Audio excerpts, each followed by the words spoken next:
Hello and welcome to Lands Unknown. My name is Will, and today we are continuing to map Zaalea here, and we're going to work on the mesothermal climates today. But first, I'm going to start with kind of breaking up some of the kind of straight lines that we have for the precipitation in these D climates between the DW and the DF. Hello, not Dane Hart. Not doctor yet. Almost doctor, yes. Hello, Kate. Oh, and big news for folks who are on the Patreon and the Ko-fi, I suppose. The March update's out, so you have some fun stuff to go check out. There's a decent amount of housekeeping, I suppose, as I'm gearing up for the member chosen episode. But we also have a new critter that is being previewed as a kind of digital sneak peek for those who want to check that out. All right, let me reorganize here. Oh, no. Boom.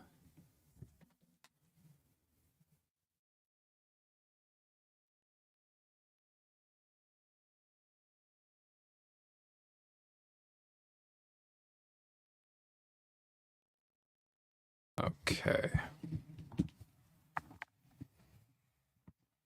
Reorganizing noises. Hello, Ian. All right, so I just need to, some of my cables got spun up together. Okay.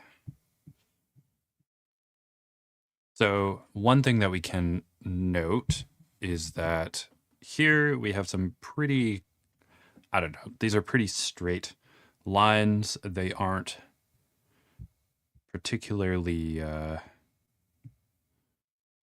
don't know, they're too artificial feeling. And, you know, if, let me throw myself up for a sec.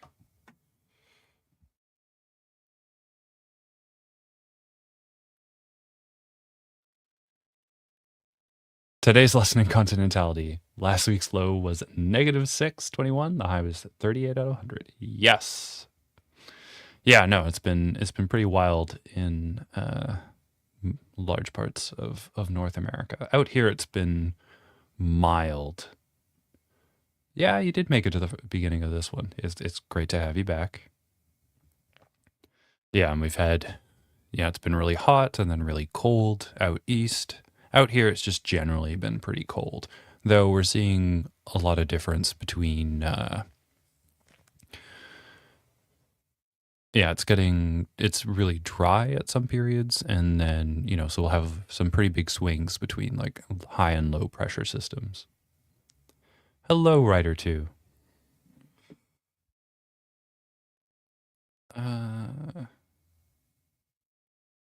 Yeah, I'll just throw me up for a sec, because I want to make sure that I'm not sharing anything on the screen that would be revealing.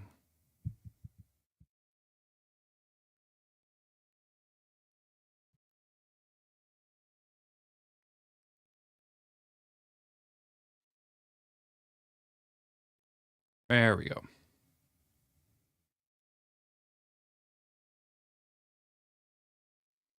Oh, well, I'm happy to have you for as long as you can stay.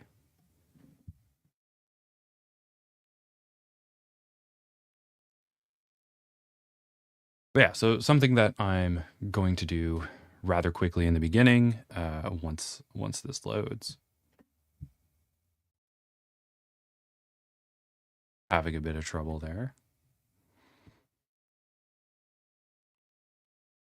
I just like that one because it has the latitude and longitude pointed out, but we can just use the Wikipedia one. It's not. We're using this color scheme anyway, but it may not go into the same amount of detail. But when you have, you yeah, it doesn't really go into the same amount of detail. But the one thing that I'm going to be doing is kind of breaking it up um, where, yeah, it's difficult to point out on the low resolution map. Do we have a higher resolution map?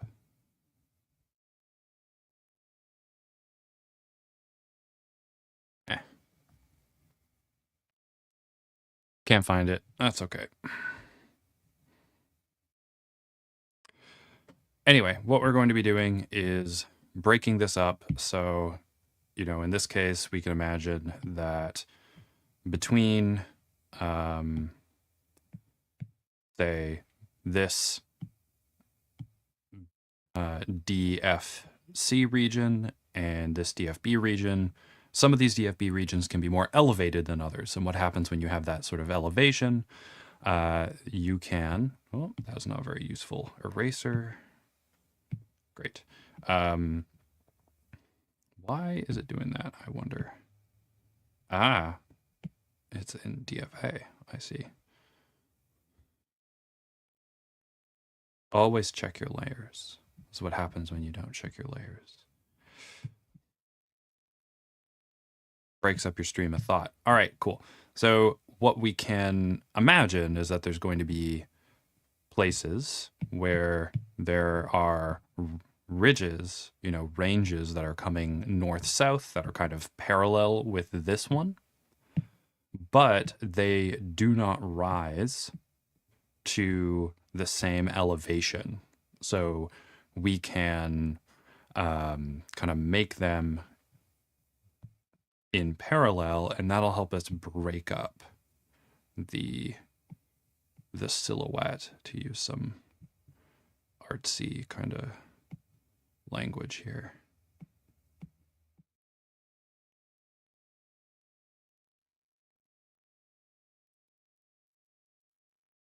And while I do that, the other thing, I had someone asking about overdetermination, because I think Kate brought it up in relation to discussions about the 5 or 6 C's of history, which are change, continuity, context, causality, complexity, and contingency. Wow, all in one shot. Look at that.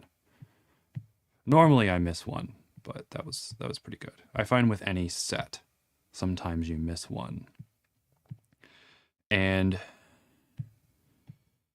yeah, I realized that overdetermination isn't necessarily something that people are particularly familiar with. I guess I can talk about it in sort of an epistemology of science kind of way, but I can also talk about how it's used very often in social science, which is usually from kind of like a Marxian lens.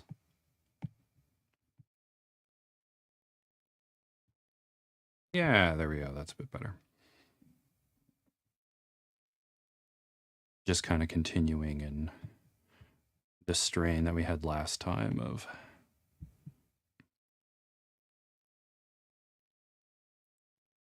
me trying to talk about something while also doing this. Though someone referred to it as digital office hours, which I think is a fun way of putting it. These are office hours that people actually show up for, as opposed to my actual office hours, which students don't tend to come to. Because I guess they got other projects, and they don't know how valuable it is.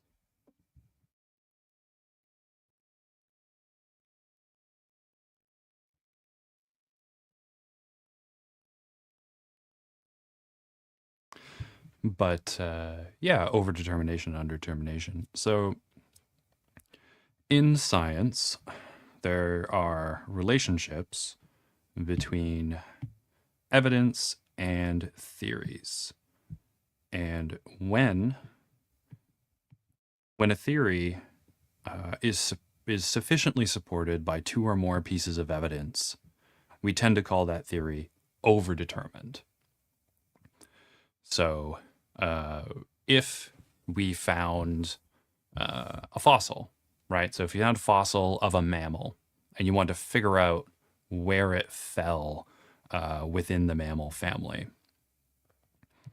there are a couple ways you could go about doing that. If it was maybe frozen or there's some biological material on it that you could extract some genetic material from, maybe it's, only maybe like 10,000 years old or something like that, then you can use genetic information to determine its relationship to other species.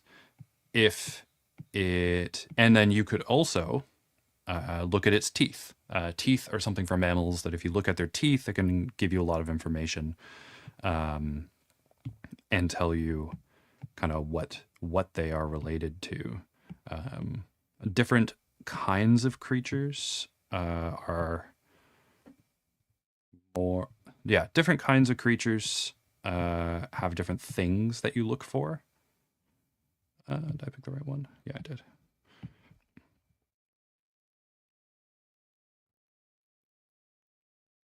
So I think, like for crocodilians, you don't tend to look at the skulls because crocodiles tend to evolve the same skull shape. So it's not as useful to look at the skulls. But for mammals, it's teeth. I don't know if Bib or someone shows up and it's not teeth, then I'm sure it'll let me know. But I'm fairly certain for mammals, teeth give us a lot of information about what kind of critter it is. There are many mammal species that have been identified based on one tooth. We know that they're not the same as another group of mammals, so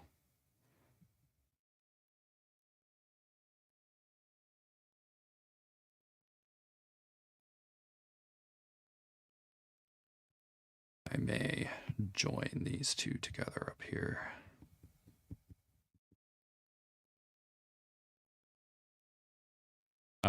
Yeah, so if you have two pieces of evidence, so if you have the genetic evidence and you have the teeth, both of those can provide sufficient evidence for a theory as to where that mammal falls in relation to other mammals. So that's something that we call overdetermined. The relationship between them is the relationship between the evidence and the theory is overdetermined. Now, there's also underdetermination. And underdetermination is when when the evidence is sufficient to sufficiently supports two or more theories. In some kinds of science, like physics, for example, overdetermination is often framed as a bit of a transient problem. So, like over time, you may discover more information that, would help you determine which theory is correct. Because, the subject of study, in physics is pretty, it's accessible. Yes, there we go. That's what I was looking for. The subject of physics is pretty accessible, so it's just available to look at. And if you make a mistake, then you can just do more experiments and figure it out. For social sciences, for example, that is not necessarily the case. So one of the examples that we can use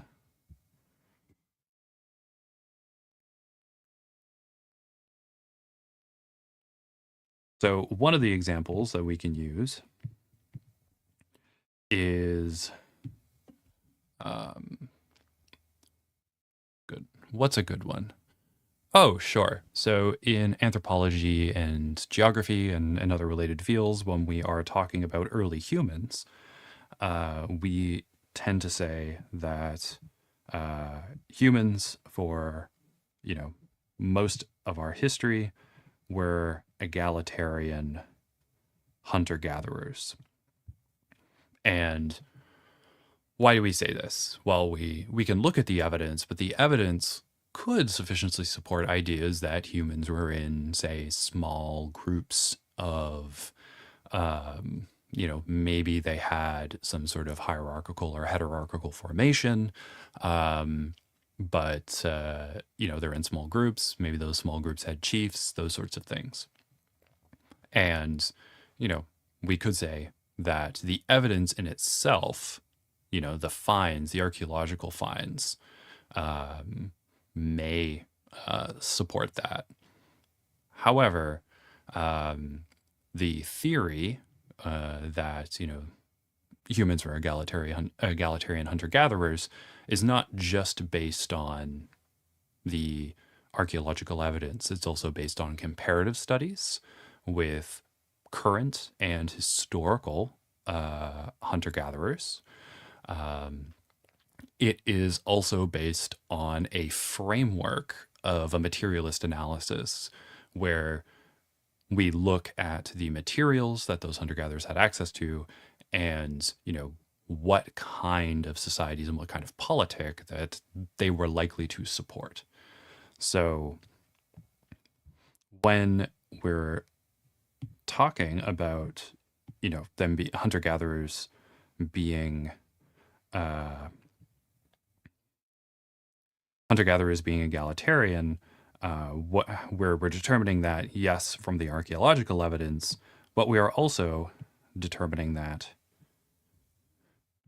from the framework itself. And the reason why we choose that theory, the theory of the egalitarian hunter-gatherers, is that it is descriptive, not just of the evidence that we find in the archaeological record. And it is also has explanatory power. We can use that theory to discuss the development in human society beyond simply looking at hunter-gatherers. So there's more what underdetermination as a problem in the philosophy of science kind of tells us is that evidence alone oftentimes is not unique in determining what theory is successful, because oftentimes what theory is successful often includes things more than the evidence. And when we're thinking about world building, underdetermination and overdetermination, and kind of for underdetermination, looking at a broad range of theories that are kind of, what's this look like here? It's definitely looking better. But for underdetermination, you can look at a broader range of theories. You can look at, different things that the evidence suggests and come to different conclusions that you can explore in your own project. Keeping in mind, though, that, just because, keeping in mind that it's not necessarily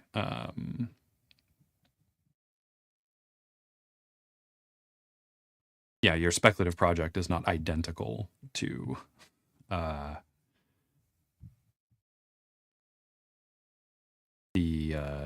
scientific landscape.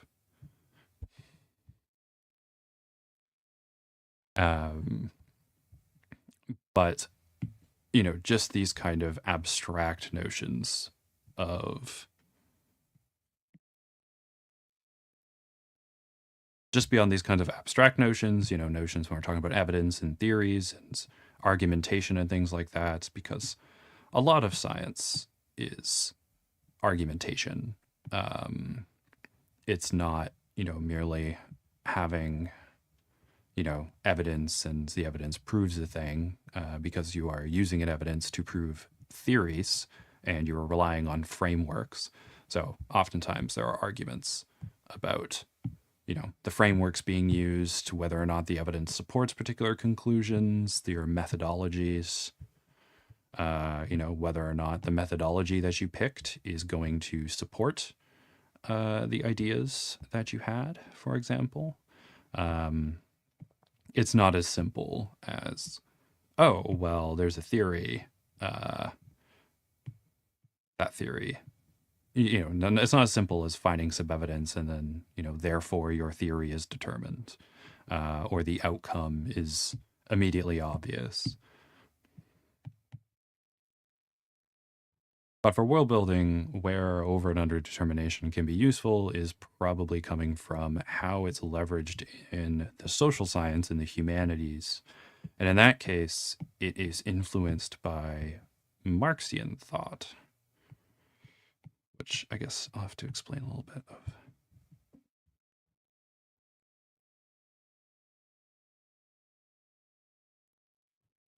I think I can squeeze that down a little bit. Because in the social sciences, we also use the phrase overdetermined and underdetermined, and the same with the humanities, though it often comes from a different place. Let me look at the wins very quickly. So, yeah, I guess I'll have to. I'm not going to get too much into it. This is not my comprehensives, so.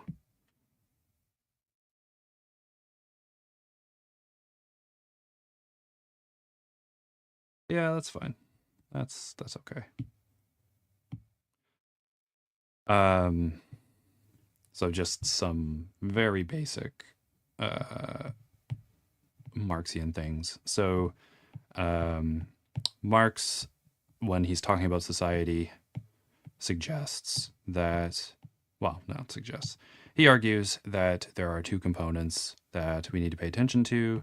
There is the base of society, and the base is the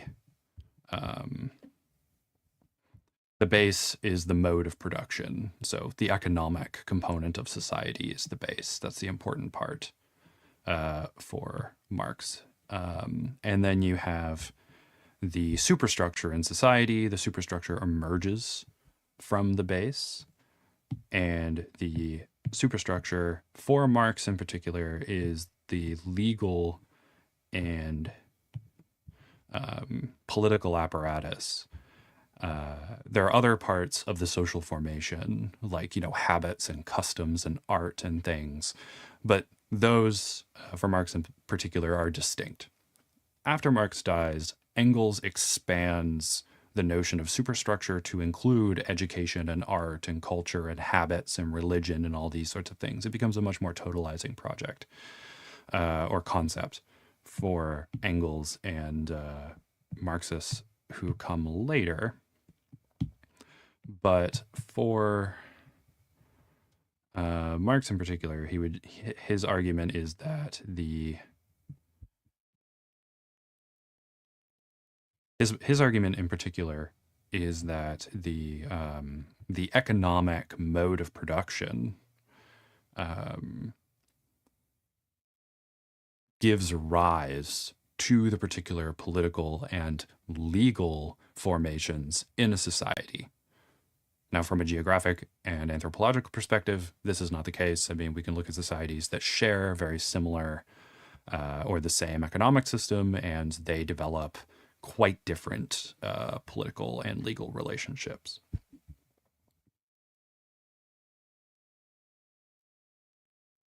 But that is the theory that he had, and that's what influences later conceptions as well. And taking a break from that just to kind of describe what I'm doing here. So, all right, let's make a new one. So here we have these mountains coming out, and the mountains are going to be these hill and mountain ranges are the DF areas, and they are catching precipitation as it comes, and they're creating little rain shadows. And those little rain shadows are these DW areas. And by doing that, we can kind of break up our very straight lines that we get from our surface winds coming with this moist air. That way, it doesn't make it look so homogeneous, essentially. So we can break it up and give a bit more detail and character to it. I'll just do it a little bit for this area, and then we can move on to the sea climates.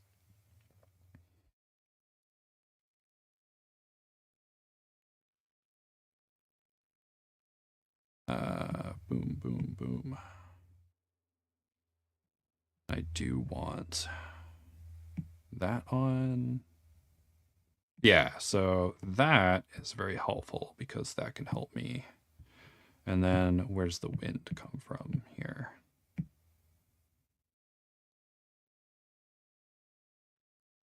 Yeah, so kind of erase a little bit along here maybe.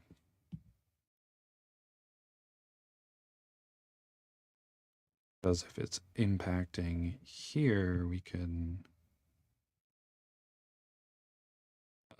imagine.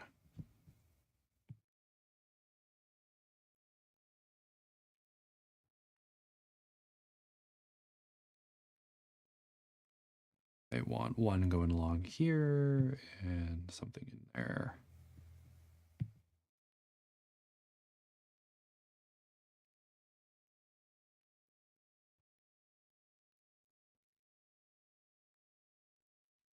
Yeah. All right, let's turn one of these layers off so we can have a better idea what's going on. Great. Oh yeah, okay, that feels kind of natural there. All right, so the base, the economic mode of production, determines the political and legal formations.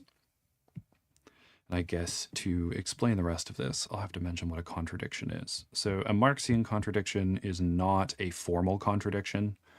A formal contradiction is when a proposition, off the top of my head, just kind of logically fails in light of previous propositions. So if you said all X are Y, a contradictory statement would be some Y are not X, right? Like if all X are Y, if you say some Y are not X, no. Some X are Y, all X are Y. If you said some X are not Y, yes. If you said some X are not Y after saying all X are Y, that is contradictory. If you said after saying all X are Y that no X are Y, that is contrary. That is distinct. That's a distinct problem in formal logic. But saying, some X are not Y after saying all X are Y is contradictory. So that is not what a contradiction is in Marxian thought, which I find to be annoying. So a contradiction in Marxian thought refers to social tensions or antagonisms, and these traditionally occur.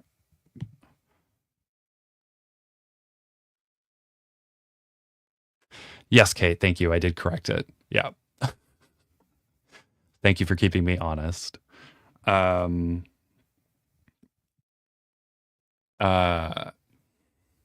was I? I was confused by formal logic for a second there.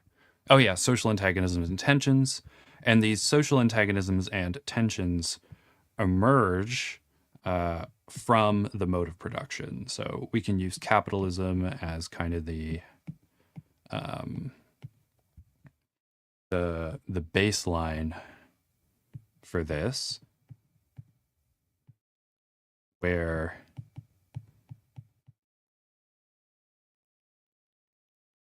yeah, so we can use capitalism for the base of this. Very off the cuff definition of capitalism would be a system where the means of production, which is the capital, is in private ownership, and labor is rented with wages. What's going on? Okay, yeah, I switched it to that instead. That's not good. All right. Labor is rented with wages, and the fruits of that labor is then sold by the owner for profit in a market. So this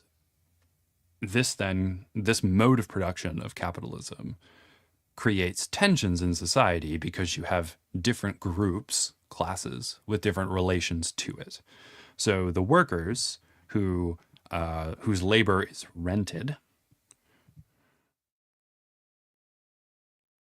So the laborers the workers whose labor is rented in exchange for wages have different interests than the owners. You know, the workers could want their labor protected, right? Like they could say, well, we're providing, we want to make sure that our labor is protected. We want to make sure our wages are protected. In the radical formulation of this, the workers may want the means of production themselves. They may want the capital and seize it from the owners. That would be the sort of, kind of classical, like proletarian revolution sort of thing. But that's not necessarily, that's not the inevitable outcome. It's just that there is a group of people called workers, and they have certain interests based on their relationship to the mode of production. And then you also have the owners as another group. And the owners, they own the capital, the means of production. So reasonably, they would also want to protect, they have different interests based on their relationship to the mode of production. And this can include, protecting their property rights, and as well as, removing the rights of workers and things like that. So that is the kind of classic contradiction or social antagonism in Marxism, where you have the working class and the capitalist class, and they are at odds with one another because of their different relations to the mode of production. And for certain, what do we got here? So we got one coming out here. So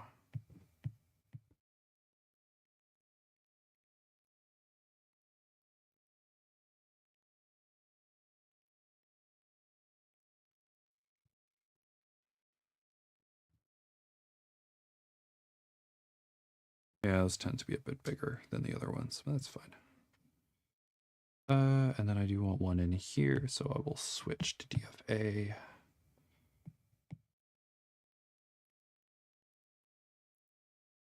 And so these social conflicts in Marxist thought, we could argue, are these social antagonisms, these contradictions, are determined by the base. They are determined by the mode of production.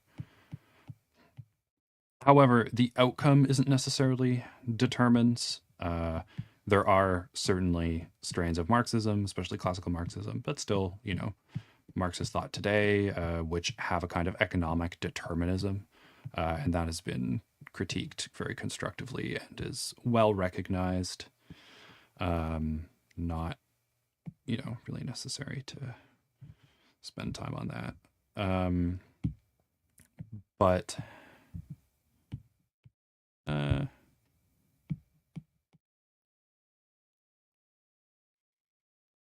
But there are other Marxist and Marxian thinkers many of them, who are not determinists. They don't have this kind of teleological notion of the system. Like, it doesn't have to go and end up in a specific way.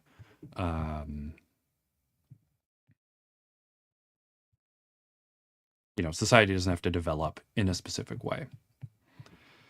However, after Engels, there were a lot of folks, a lot of Marxists, who were arguing that, let's see how this is doing. Oh yeah, that looks a lot better. I think a bit more work could be done in this area, but that may be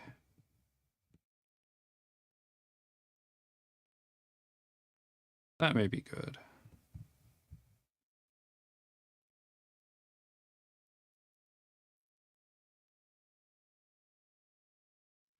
I may fill some of these areas in to make them more similar to that area over there.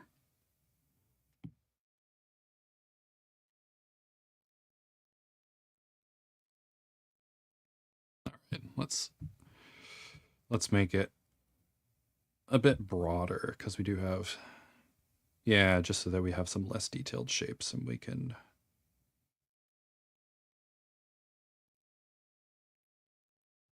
Okay.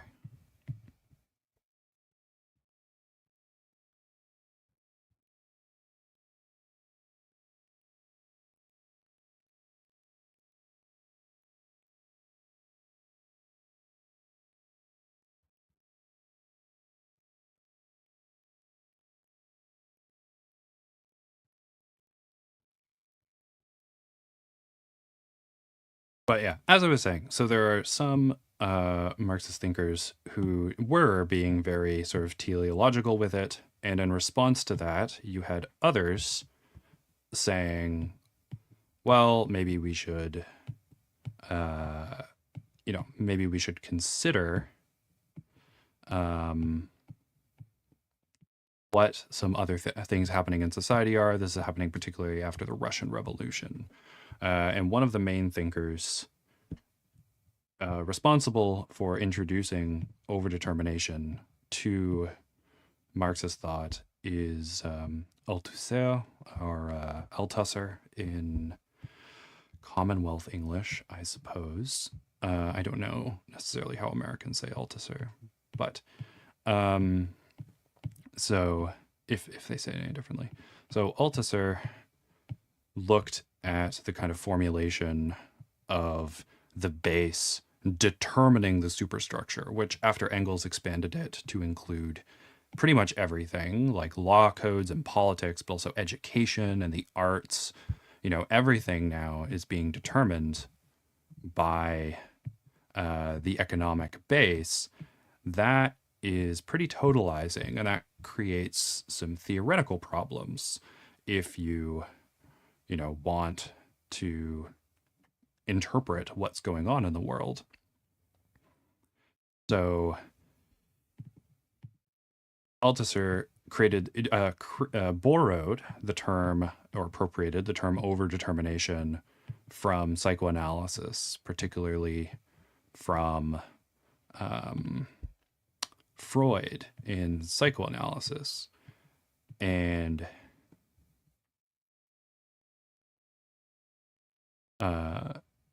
so he borrowed it from Freud in psychoanalysis.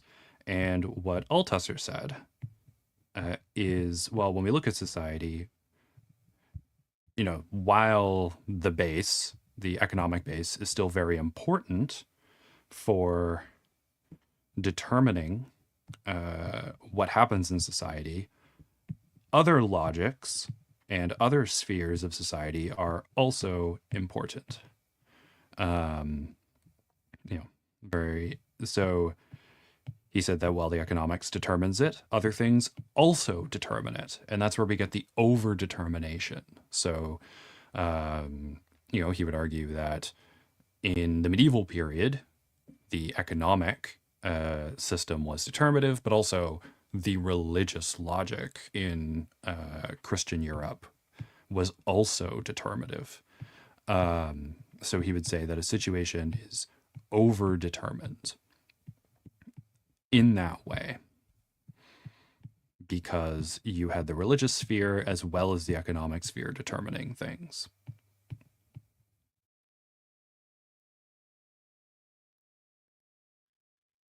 Althusser as well said that overdetermination works because every constituent part of society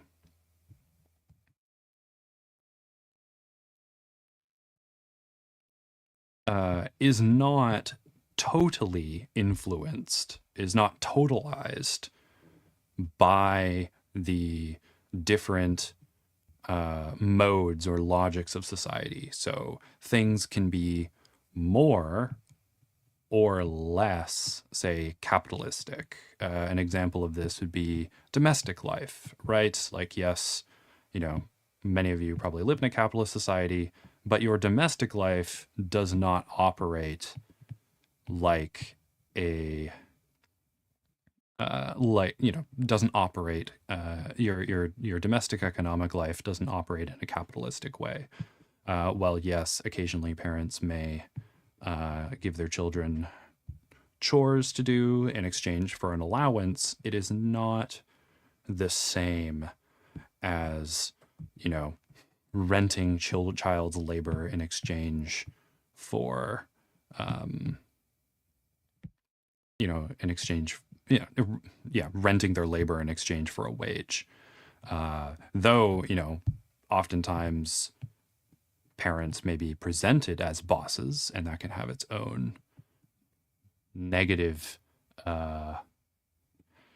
implications to how people are engaging and being treated in families and things like that.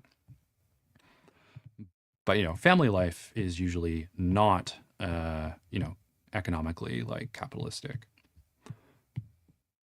Oh, hey Jake. You have a book on the history of breadfruit. Oh, that's wonderful. Well, I hope your connection stays, but otherwise, I hope you enjoy your history of breadfruit.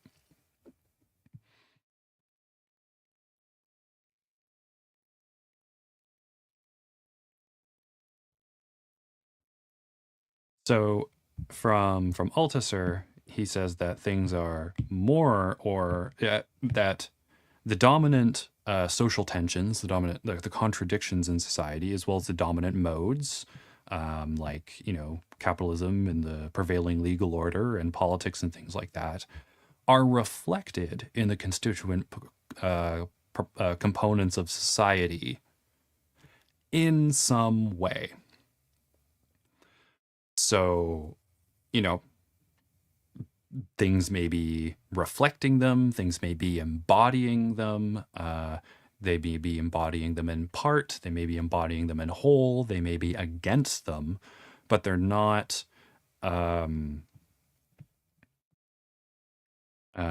totally influenced by those things. And that allows society to be heterogeneous in a way that many theorists at the time were not facilitating.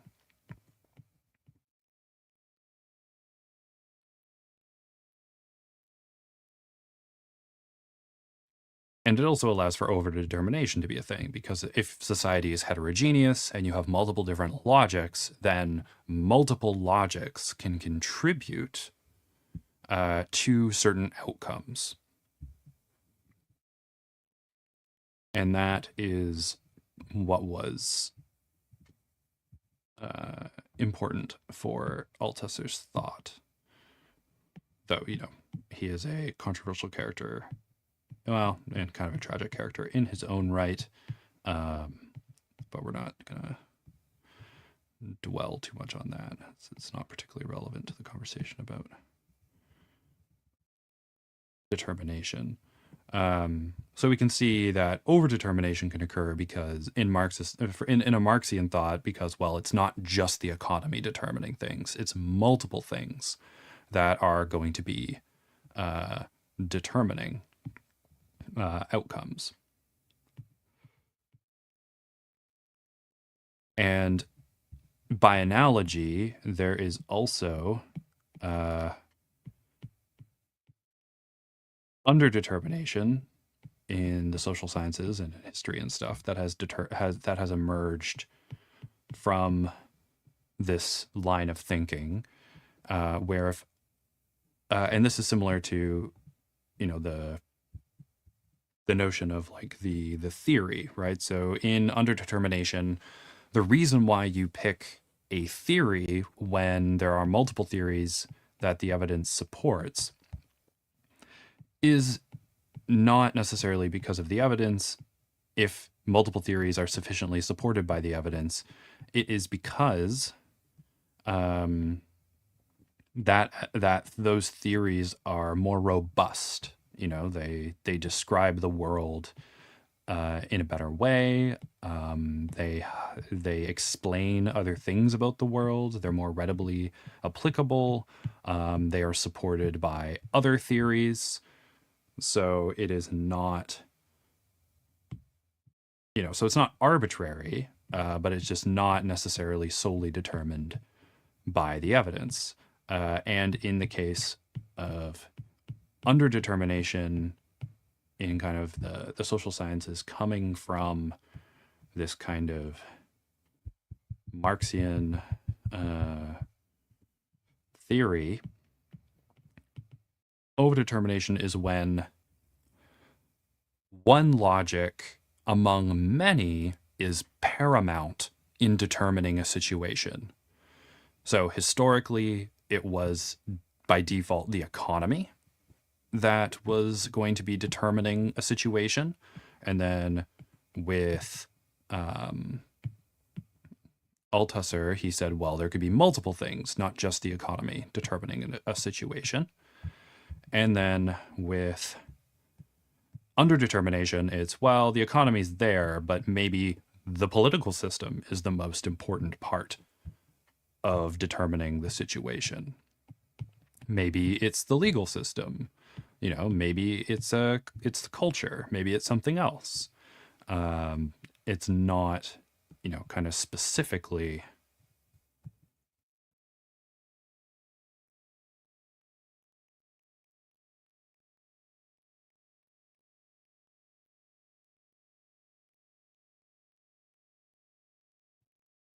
Yeah, it's not it's not specifically the economy. While it is something else. It is a different logic.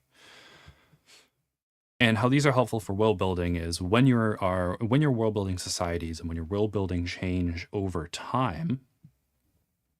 I think those look pretty good. When you're world building change over time, you can make certain changes in situations overdetermined. And by overdetermined, you know, the society is moving in that direction because there are multiple different logics and factors and organizations that are moving it in that direction. So it can feel inevitable, but it's not inevitable. It is contingent on all of these forces kind of working together to change society in a given way. And that way may not be expected. It may not be something that they're intending to do, but nonetheless, it does happen. The other thing is then this way of understanding underdetermination can be really useful because it can be a way of ideating and kind of breaking out from different modes of thinking, right? So if you're just prioritizing economics and economic changes, then what do we want on top? I'll put CSA on top, CFA on top. That seems to be the way I'm going.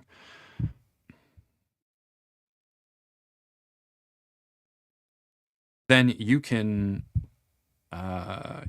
flip it up, and instead you could focus on what if a different logic is the one that becomes paramount. You know, what if it is not the economic system that is determining you know, the change in the society, and what if it is a different logic that is influencing this society. And as an example of that, let's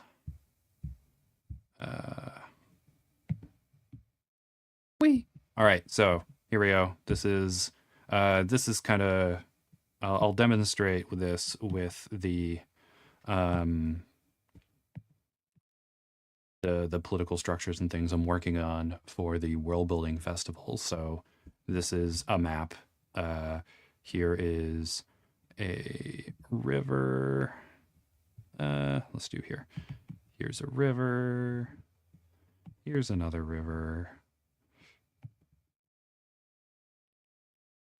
Great. And let's do a color for settlements. How about brown? Settlements can be brown. Let's put a settlement here. Let's put a settlement there. Let's put a settlement here. Sure. All right. So in the society, I'm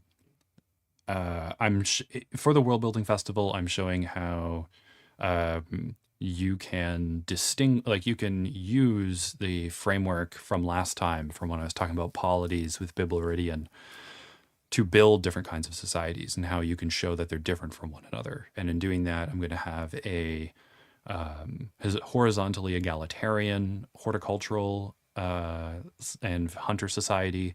I'm going to have a vertically egalitarian, sort of hierarchical horticulturalist hunter society. Going to have a stratified hierarchical society, and then a citizen state.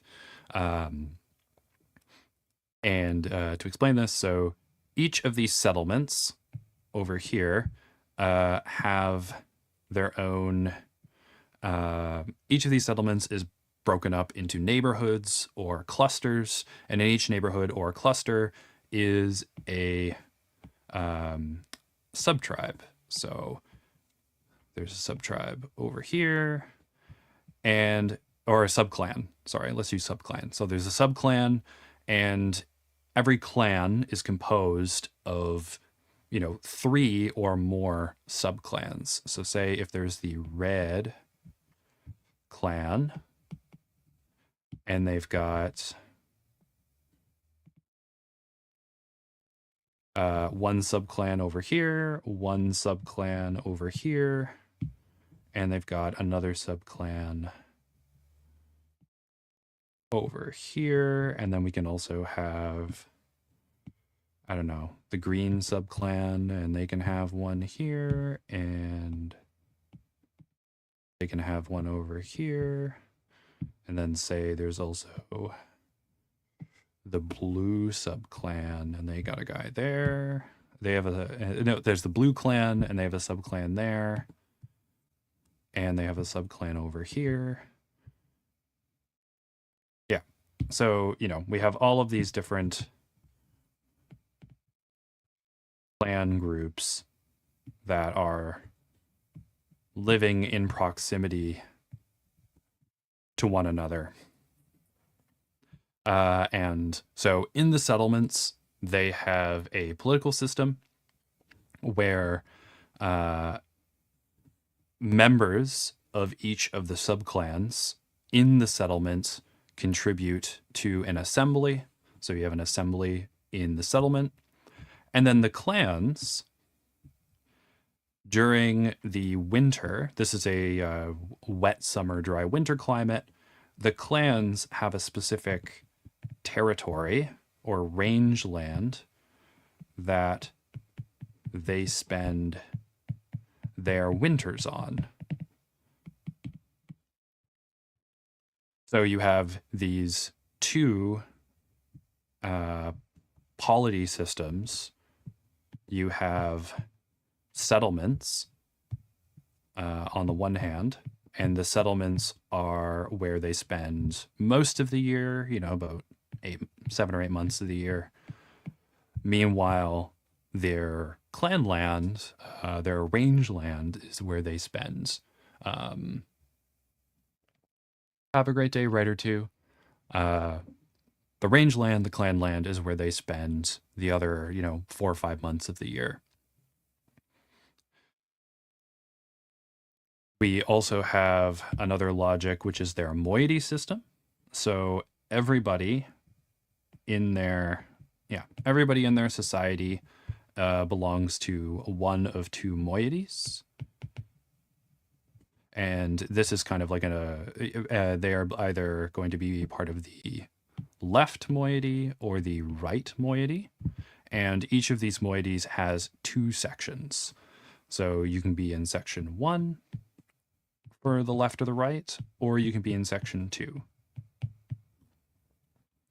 And how this system works is that you can only partner with someone for marriage from the opposite moiety of the opposite section. So if you are an L2 person, then you can only partner with an R1 person. The mother of the children will pass on her moiety to the children. So they're together. And for the next generation, they will both be L's. However, the section number moves cross-gender. So if L over here is a daughter, then she will be L1. And if this L here is a son, then he will be L2. And what this does in the society is that it creates bonds across the lineages of different subclans and clans. It also creates bonds across clans. So everyone in a settlement will, you can be from a different subclan of a different clan and still have the same lineage as another person. There are different social roles that each of these moieties have. So, someone from one moiety, if someone from the right moiety dies, then the people from the left moiety are the ones who bury them, that sort of thing. So they're, making sure to share different social responsibilities and that, different groups don't engage in taboos. So that's one reason for the moiety system. The other one is, it avoids, the other thing is that it avoids whatchamacallit. It avoids taboo relationships, for example. So if the father is R1, then, his sisters would all be R2. And if the mother is L2, all of her brothers would be L1. So an L1 daughter must, for a marriage relationship, be with an R2 man. But that means that in her immediate family relationships, that is impossible. So, it is also an adaptation to socially remove those kinds of relationships. Another thing with the section system is that the first section is the inheriting section. So there are estates in the clan. So there's these different territories. They can be lakes. They can be sacred sites. If you've got little henge or something, that can be another kind of estate. There can be places where little animals, like to hang out. Little monotremes like to hang out in certain places. Maybe there's a bunch of trees that blue dragons like to hang out in. There's a tail. So, these are different kinds of estates, and different lineages inherit the responsibility to take care of these estates, and that inheritance moves through the first section. But then the other thing is that some of these estates are inherently left or right estates. So you could not pass it from a parent to a child. So and that is also important because it means that people cannot force force an inheritance. All of the responsibilities for the different estates on the rangeland are delegated by the clan or the subclan. And this helps them maintain their horizontal, egalitarian, horticulturalist hunter lifestyles. Now, if you wanted to change the society, there are a bunch of changes that you could make where they stay horizontal, egalitarian hunter agriculturalists, but you could also change the society in different ways that would transform them into different kinds of societies. And so, for example, you could you could stratify the society. What I'm going to be doing is stratifying the society along section 2. So since section 1 is always the inheriting section, and they are the ones who inherit responsibilities for their lineage and for their family groups, then section 2 can be seen as a subordinate, non-inheriting section. So section 2, which includes, all kinds of people, men and women, could be seen as the subordinate gender. So we could develop a kind of stratification within the society based on this logic. So that's one way that things could play out. We could also see that we have these two separate systems. So we have clans in the rangeland, and we also have the settlements. Clans have assemblies, settlements have assemblies. We could say that the clan structure becomes more dominant and more paramount in the society. And if we did that, we could say that the clans become more personalist. If the clans allow section 1s to inherit from generation to generation instead of delegating, you could create a more stratified heterarchical or hierarchical society. Meanwhile, if the settlements, since people spend most of the time there a year, if the settlements become more paramount, if the logic of the settlements becomes more paramount, that's where we could start to see some of the citizen states forming. And their relationship to their clans could be downplayed, and the settlement could be prioritized. Another part of this system is that in the winter, people go onto the rangeland, and sometimes, there are some lineages or some subclans that host other subclans. So say there's a estate here that people,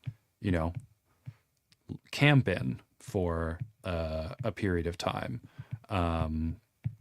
And in order to camp there, you need to provide gifts for access. If this happens year after year and the gifts stop becoming gifts for access and they instead become a kind of rents or tax, you could create a kind of elite lineage that is the hosting lineage.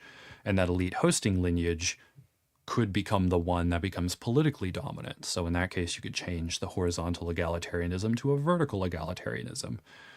The distinction between horizontal and vertical egalitarianism is, they're egalitarian. So everybody kind of shares the same material quality of life.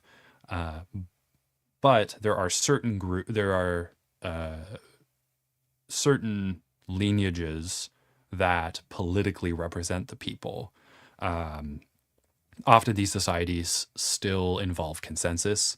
So, there are a lot of societies like the Cheyenne or the Haudenosaunee, other North American societies who we could say are vertically egalitarian because there are certain people and certain lineages which have the responsibility of leadership politically, but everyone in that society still, had the same sort of material equality.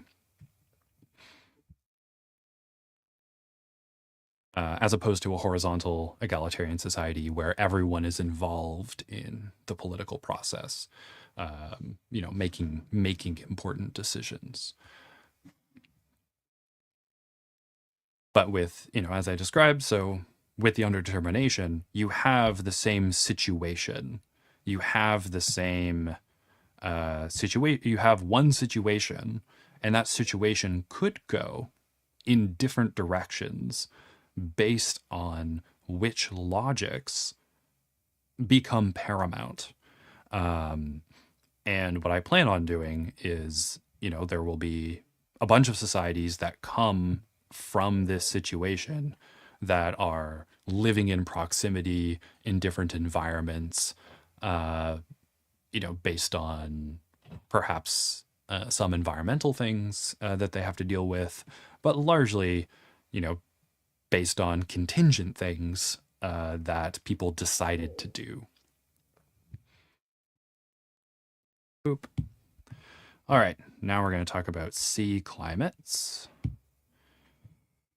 Sea climates, the mesothermal climates, occur where there's at least 1 month below 18 degrees and no month is below 0 degrees, and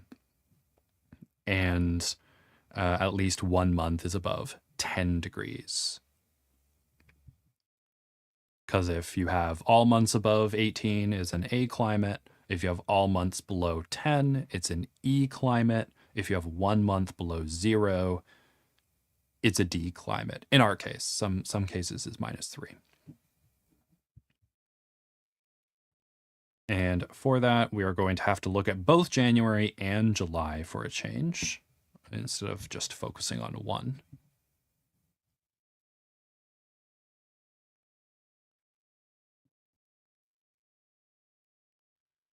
Okay. And for CWC,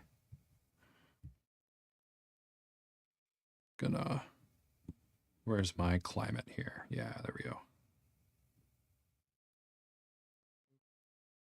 I believe that one's CWC.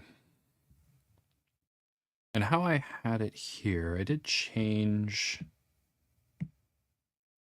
where the precipitation was kind of outlined.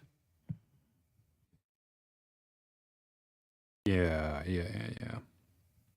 And I did some measurements on like G plates and stuff as well to figure out where I would be extending the precipitation in the winter to.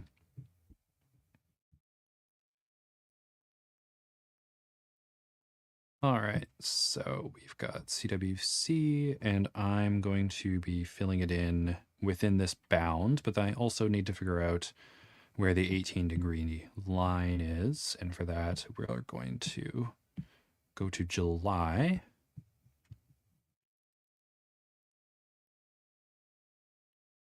And we're going to get rid of that layer.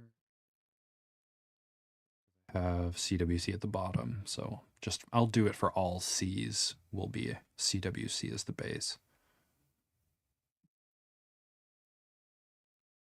All right, and as usual, got 0. Oh yeah, it's the CWC color. That's not very helpful. Here we go. 0, 250 meters, 500 meters. And if I'm saying 500 here, would be a 3-degree difference. And if we're looking at our temperature map in July, this is the 24-degree C line. And then this says 18.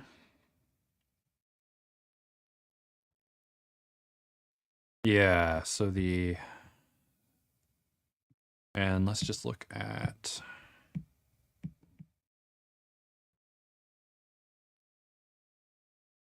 yeah, so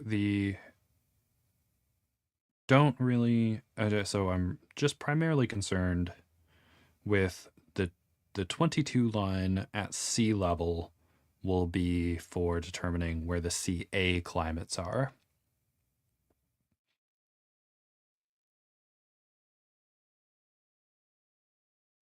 But if we look at 500 here, and this is 24, and we've got 23 coming down, cutting through here, 23, if we decrease it even by 2, yeah, it's by 21. So yeah, so what we're going to have is sea climates occurring, I would say, around the 500 mark, near the coast. So yeah, this seems to be pretty reasonable here. Yeah, this kind of region is reasonable. And then what's the elevation look like behind it? Yeah, because even at 250, behind this line, that'll drop it below 22 at sea level. So what did I do for there? Did I swoop it in or did I? Yeah, I kind of extended it out. I'll probably do a bit of a parallel here because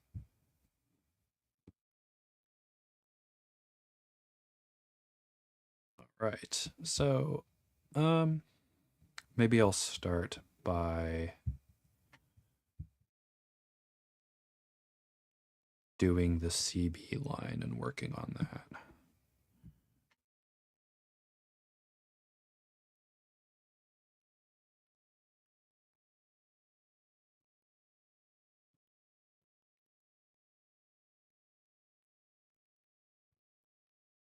And since we already know where our D climates are going to be, oh, excuse me. Yeah, then that's not too big of a concern because we will see where the transition is.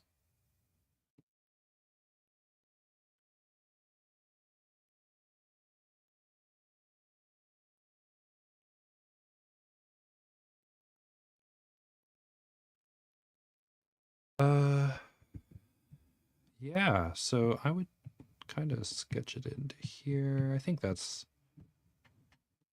going to be interesting. So 250 down from 23.5. Would that be sufficient? Oh. In the world you're making, the temperature range is higher because of high obliquity and long orbital period, but the temperature is cold. Oh no. How cold are we? How warm are we talking? Just to get an idea, like what are some ranges?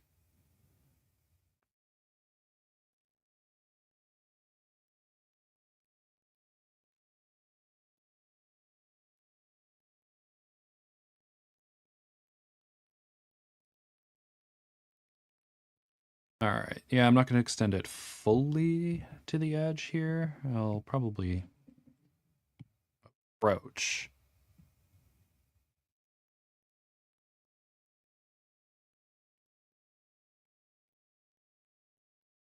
There we go. That seems more reasonable. All right, and where is okay? January temperatures.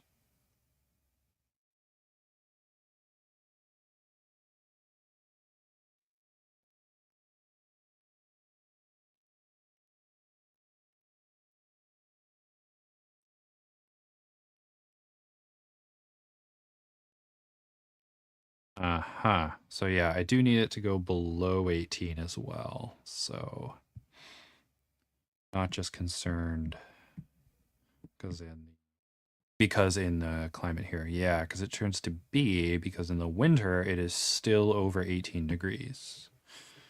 All right, so let's figure that out too. Let's make it gray, I guess.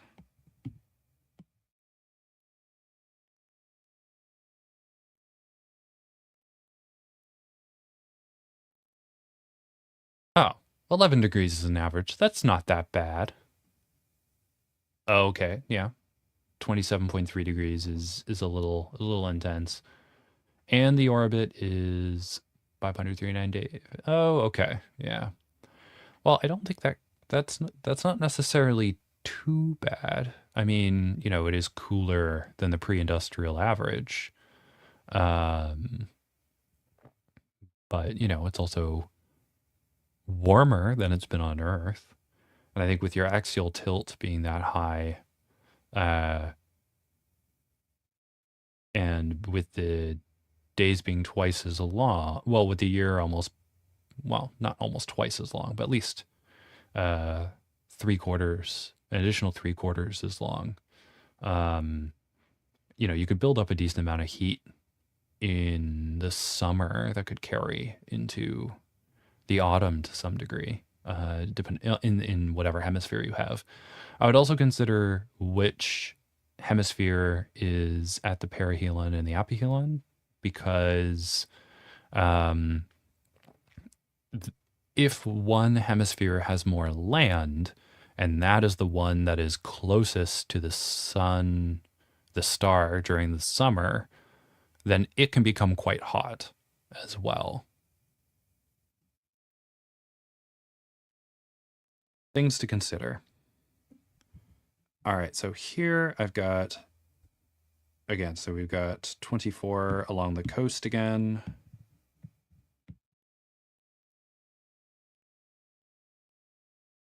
And it does make a much more radical, like much more significant change as we move closer. So 24 over sea level, 24.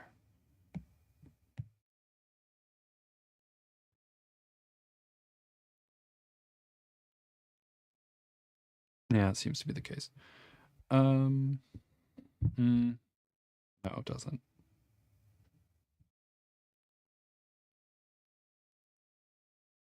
Yeah, that seems about right. So that can be the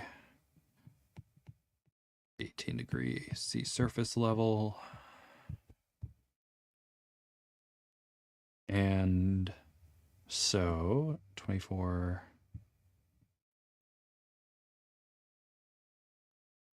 Where does the 18 start at elevation? So we would want the 500 meters to be a very good way to distinguish between those two spots. Yeah, and that pretty much overlaps. I mean, I would extend it down further. All right, let's go down here and bring up CWB again.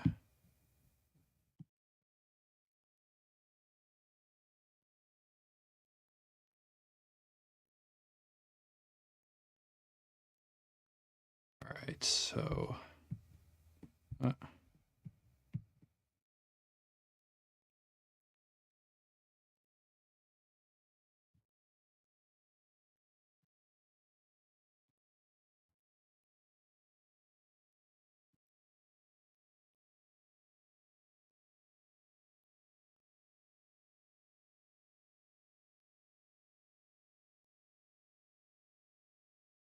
Yeah, and that starts to spread out. I may spread it a little sooner.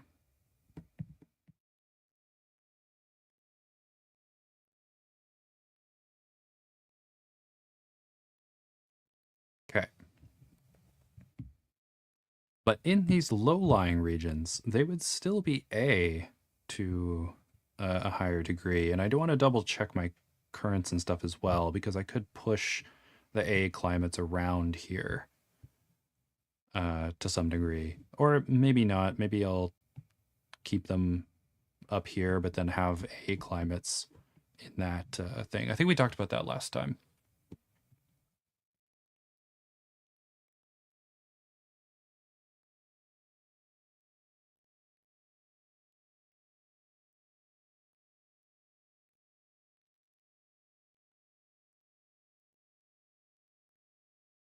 Yes, so I agree that we will intersect these two here.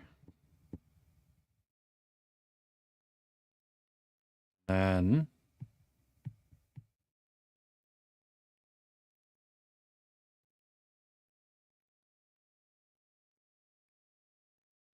we've got those. This one near the coast, though. If it's 500 and it's right on the coast, yeah, no, yeah, it would go down. All right, and then we got this fun little range here.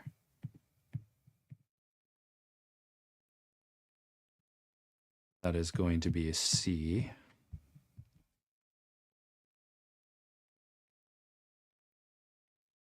I'm just going to take some time to just sort of sketch these shapes out.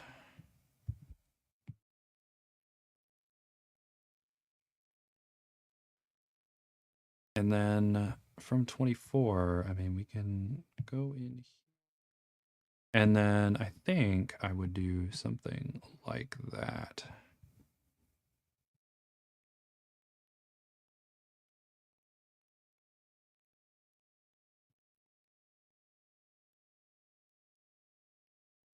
What did I do last time? Oh yeah, no, I filled it up in there, but I don't think I'm going to fill it up like that, and I'll probably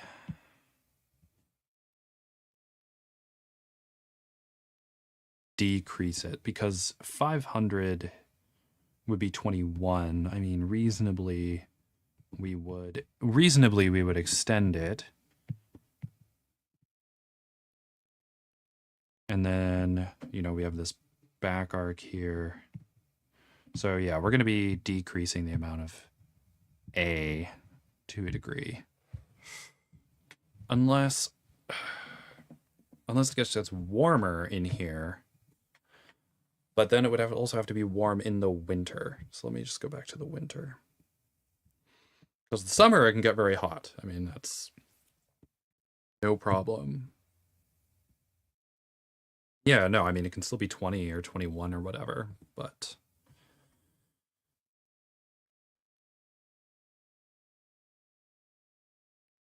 yeah, no, it'll be...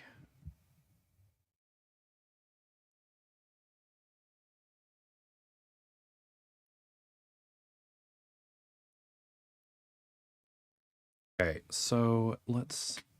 July. One month has to fall below 18. And as I have that set up right now, if this is sea surface level 18, then I can...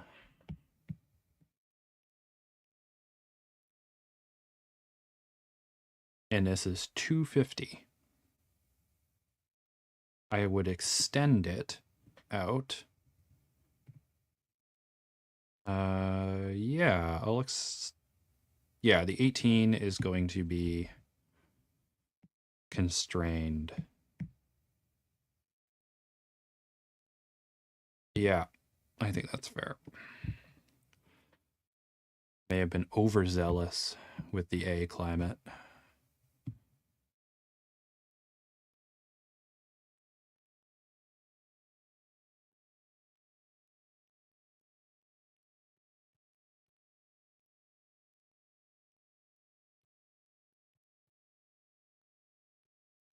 There'll be a river flowing down here. People will get A up in there. But yeah, in the winter, just very quickly. So if we're in the winter and it's 18 degrees C at sea surface level, and then this is, I don't know, at least 250.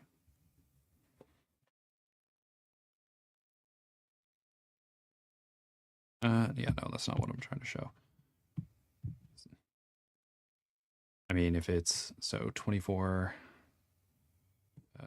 23, 22, 21, 20, 19. So 20, 23, 22, 21, 20. Okay, so say it's 20 right there. In the winter, it is 20 degrees Celsius at sea surface level at, 300 meters. That would be about a 2-degree difference. So yeah, it would be 18. And it would probably be dry, so it may be a bit below 18, but it'd certainly be at least 18. So that is why we are going to be making more of this into a sea climate.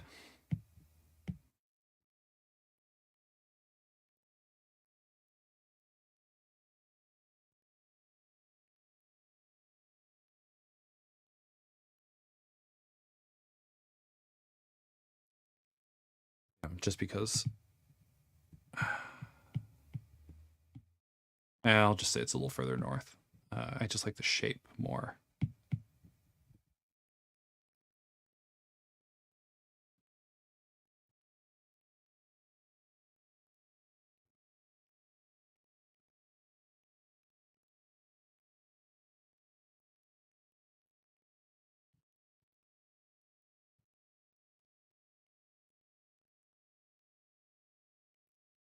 In the winter. All right.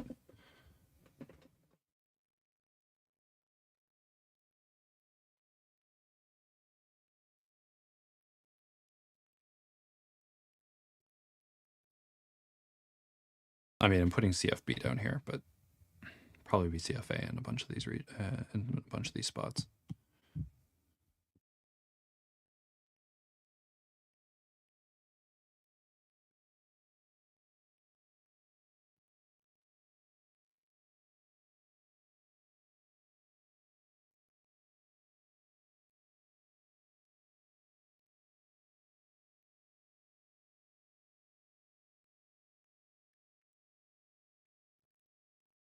All right, so then this is going to be going down there. I believe it's warmer.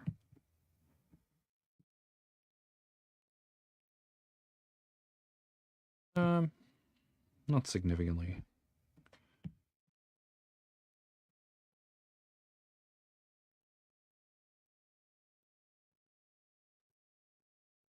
I'll hook it closer here just because it's right near the water at the equator.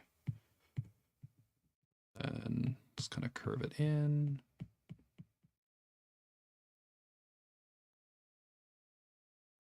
Okay.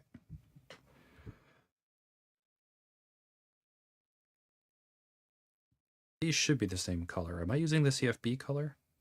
Or the CFC color? We shall see.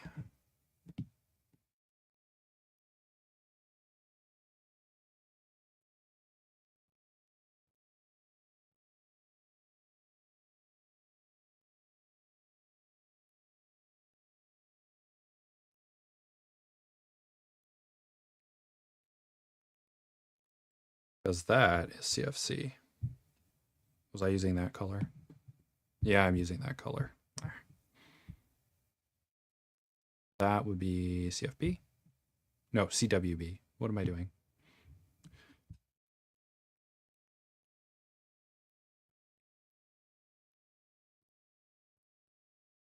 That is CFB. So let's drop that down on here. Okay, that's better. Yeah. Oops.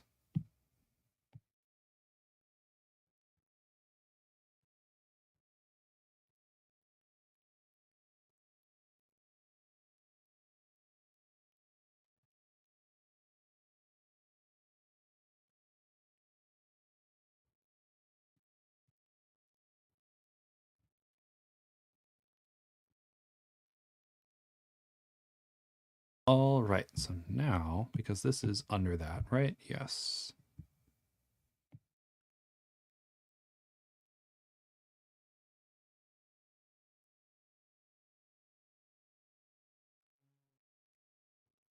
I'm just going to do that. Great. That's not good. Let's link these things together to find out where the problem's happening here. Oh.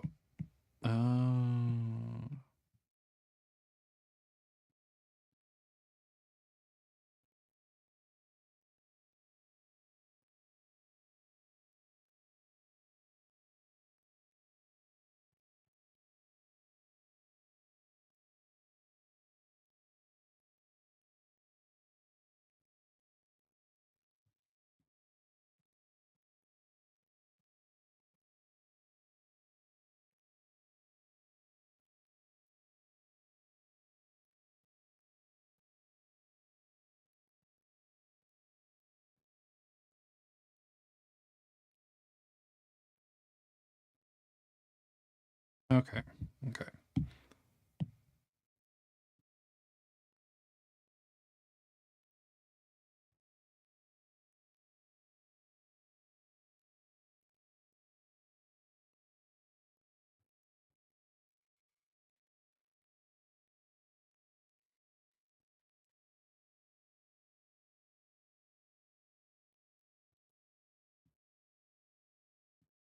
I mean, some of this, a bunch of this is going to be CWB as well.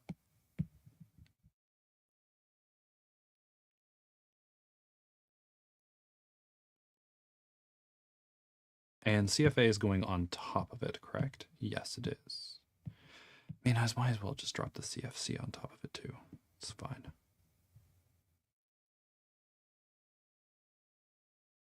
There we go. Use these as my base layers for it. And then...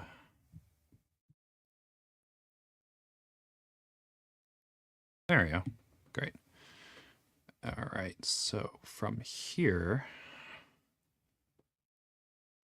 I'm also going to want to spread the sea climates further over.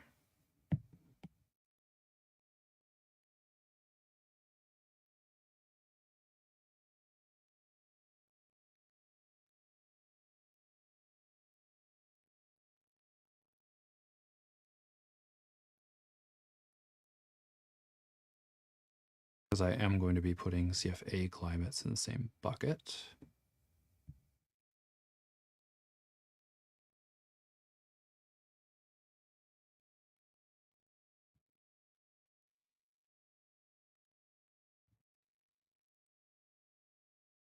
And I'm also going to want to put them down here along this peninsula.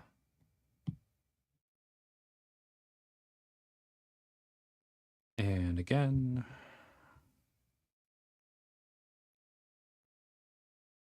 yellow is where a kilometer up begins, so that'll necessarily be B.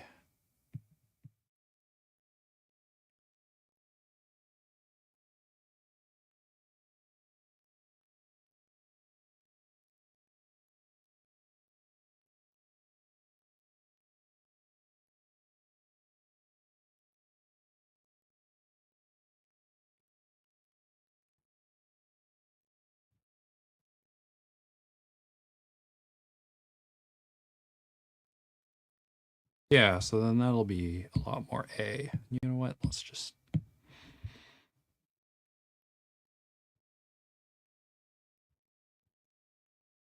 AW will be the base. Or will most of the... I think...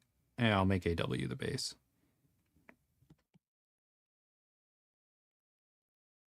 I'll just throw that in now. I mean, we'll spend more time on it later, but I'm sure a lot of this especially on this peninsula, will probably be AF.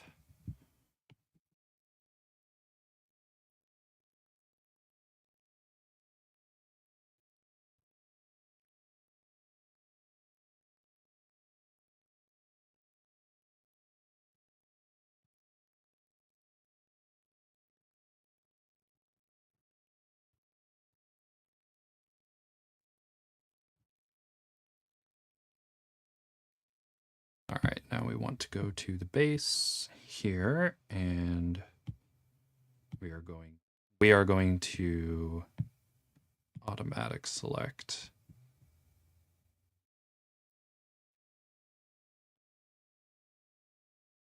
Huh.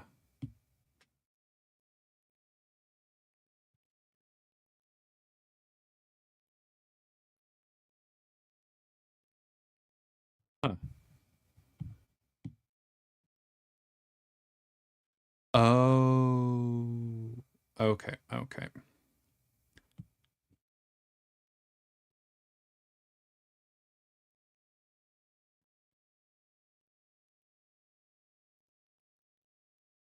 There we go.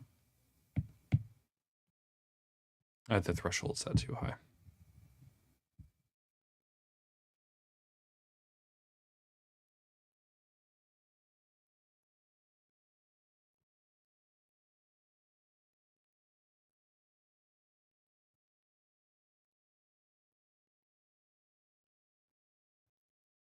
And of course, a bunch of those C regions are going to become B regions as well, specifically in these mountain ranges here. Same with these D ranges over there. These D basins or valleys are also going to become B, arid B regions. Hello, Goody Rictus.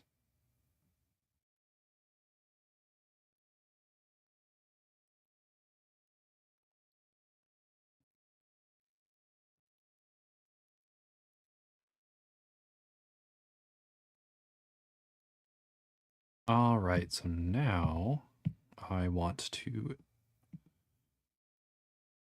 carve up the F from B.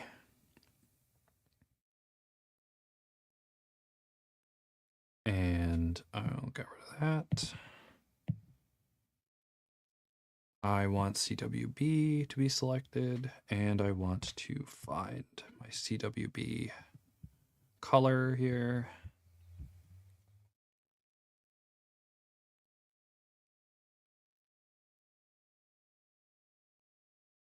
And then I'm just going to generally fill it in.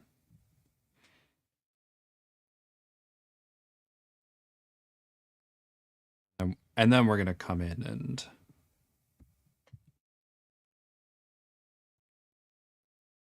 get in there after. I do want to see what's going on with January winds. Oh, yeah.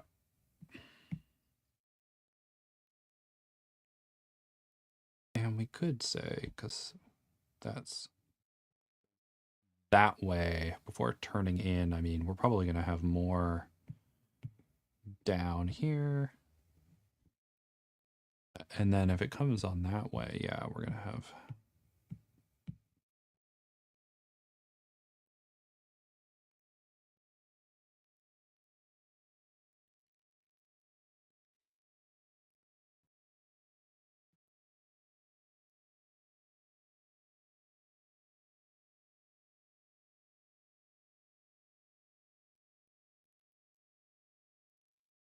Okay. Yeah, so we're going to do that.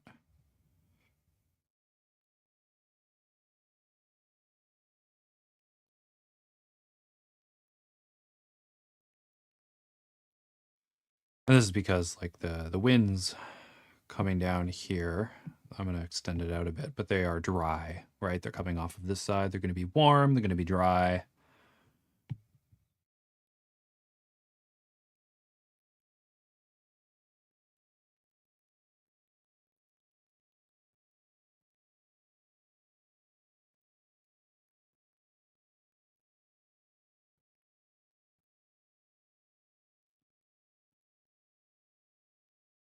And we're going to do our select trick here.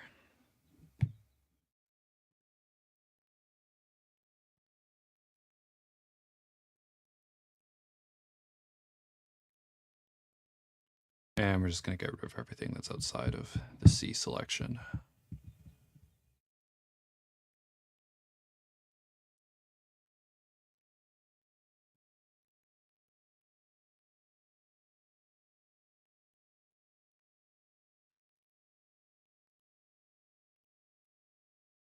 Oh, okay. Well, let's fix that.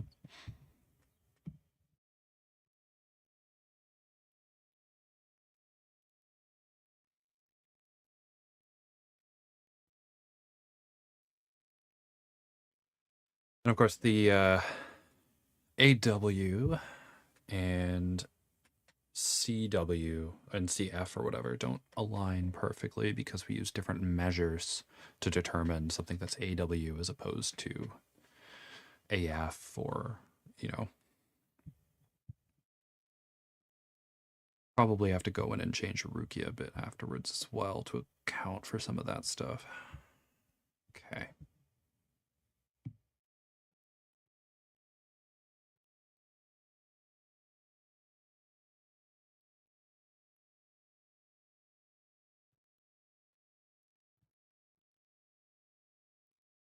All right, I'm going to take a quick break and then we are going to come back and distinguish the A's from the B's and then the C's from the B's. Yeah, so let's all, where do I put that? Praise the sun. And I do have a sunny day today, which is quite nice. And my setup now, where I'm not right beside the window, is much better because it keeps everything here very much cooler. And I did like, what did Kate do last time? The sun with the green dragon. I thought that was clever. All right, I'll be back in a moment.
Okay, and I am back. Ah, it threw me up on the screen. Oh. Now this as an aside before I start mapping again. Yeah, the other thing that's useful once you know that underdetermination and overdetermination are a thing, especially underdetermination, is that a lot of pseudoscience, like I don't know, ancient aliens and stuff like that,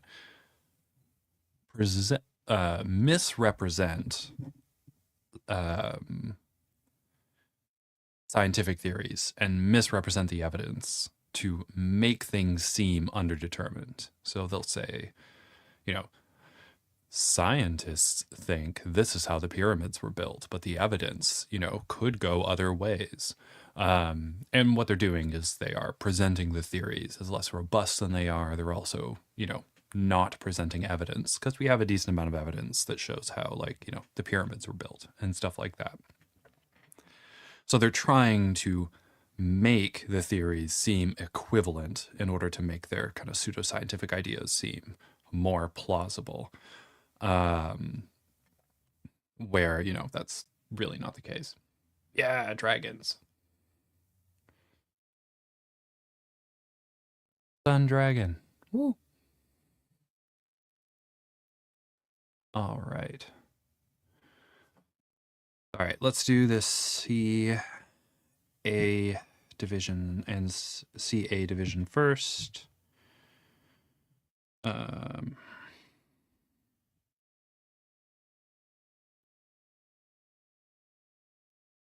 What color do I want to use for it?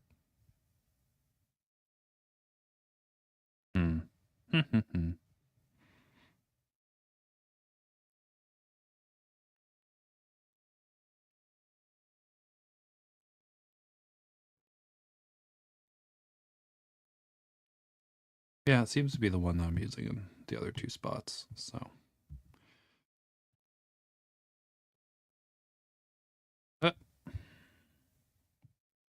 just a slightly more desaturated color,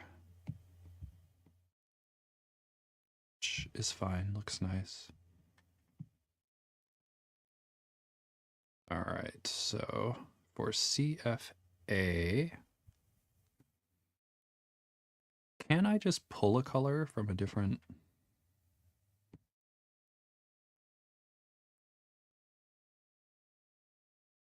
Oh, I can. That's great. Cool.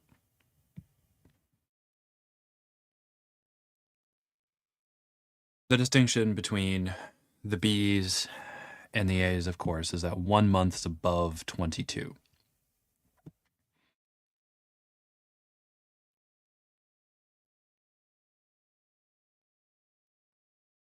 And so we're going to go into July here. Oh, yeah, we already established where things were here.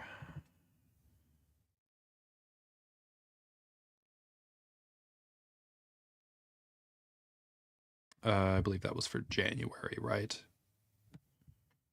That's more or less for January, yes. So July, we're going to make a new one.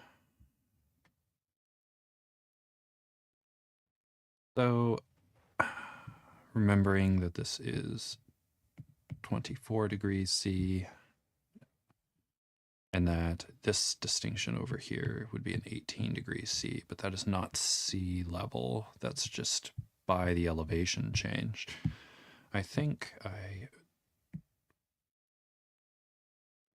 yeah, 15's up there, 22,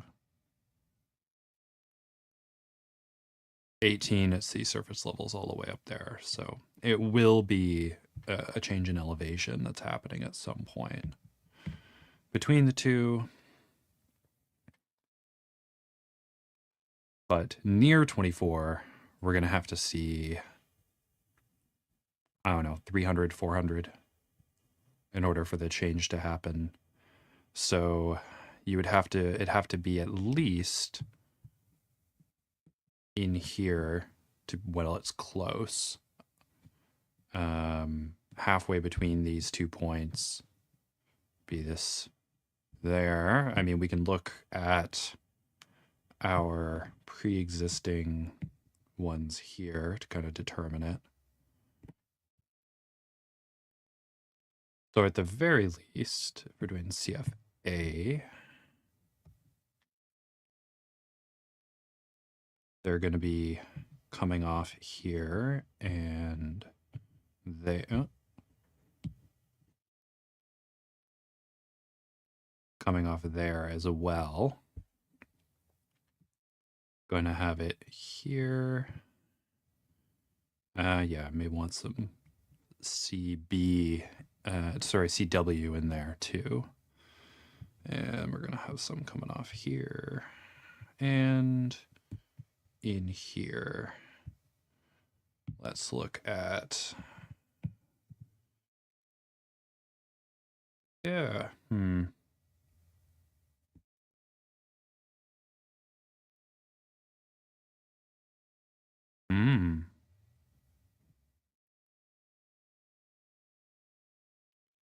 Well, that's an uncommon transition, but not a problem, really. I'll just go over and erase anything that gets too out of bounds afterwards. So yeah, what's happening here is that just in the winter, the cooler temperatures coming off the ice sheet and stuff like that is making the land drop. Meanwhile, in the summer, we've got warm currents and warm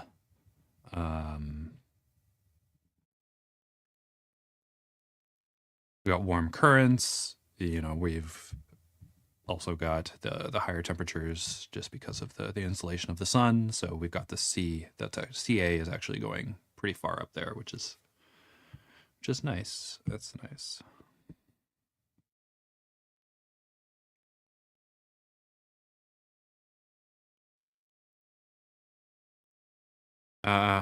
So I would not want it going that way. And you really want to be considerate here of your elevation. Let me take off this stuff so I can see what's going on.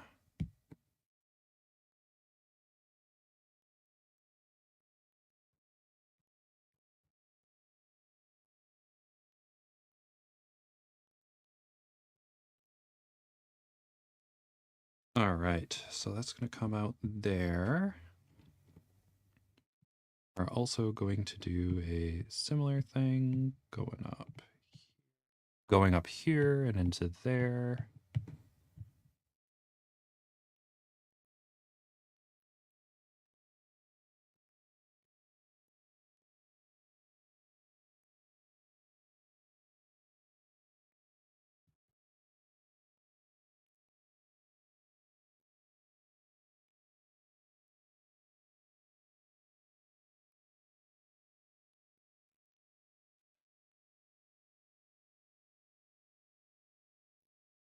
Yeah, I'll just erase the stuff that's not on the CB afterwards, and then I'll figure out how I want to change those boundaries after the fact. All right, and then here is going to come down.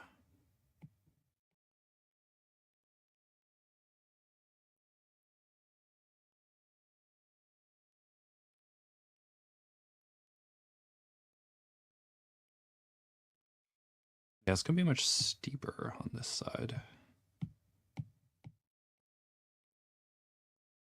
All right. And then here, this is going to be coming out and around. So let's...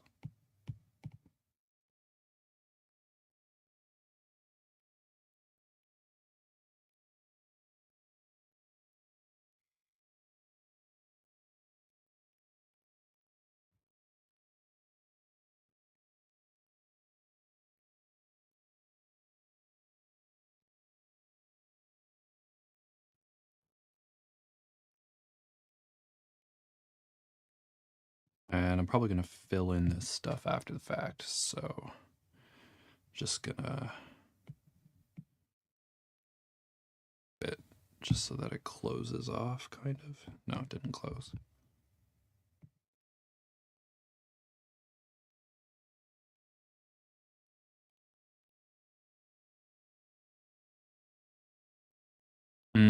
Yeah, because if I close it there, then it's well, I don't really need it to close over there, do I?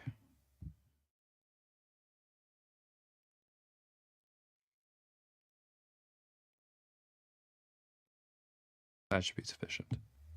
Yeah. Yeah.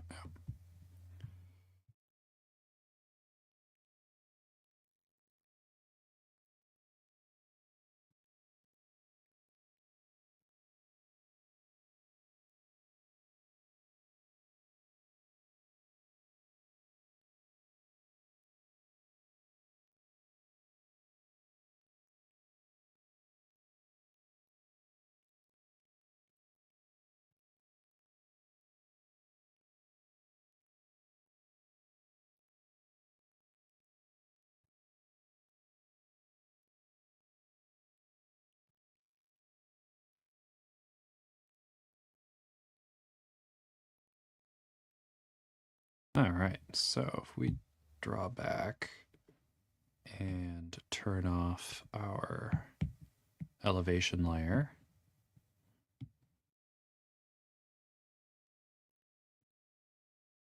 Yeah.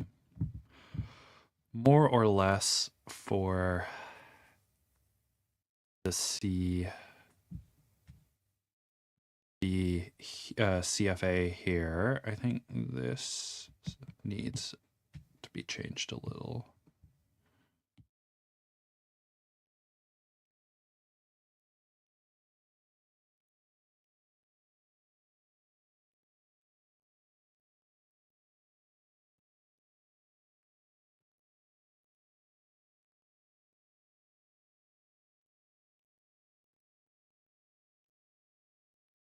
Again, I can play with that later. Ah, there we go.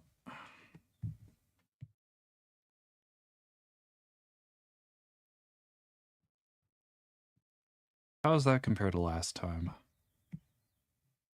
Very similar. Which, you know, isn't unexpected.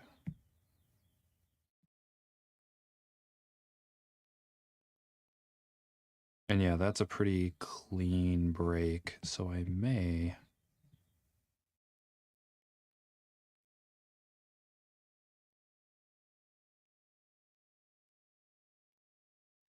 just go over it like that.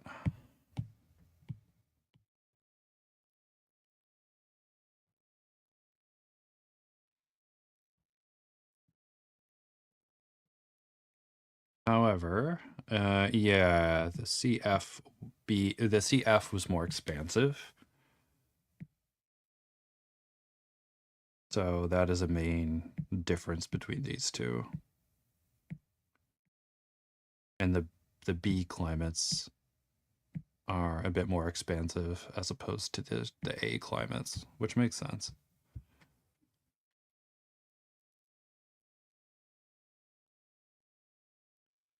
All right, now we can do the CWA, which sorry, CW. I don't think I have any CWA on this. And there would be some.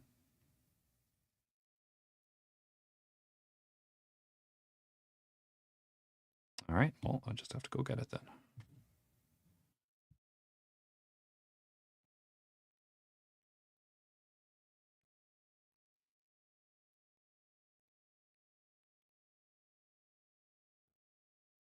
On the one hand, I really don't like it when Procreate transitions your brushes and your palettes between different projects. Because, you know, like I'd like to keep those separated, but I suppose I could do that by using the swatches and stuff a bit more effectively.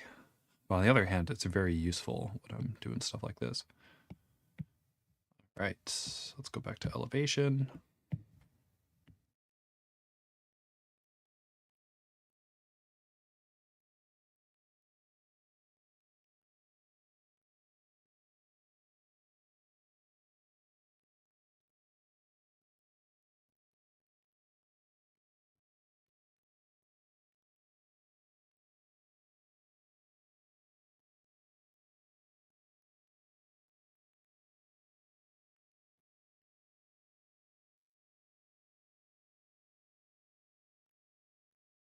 Okay, and then I think the other major area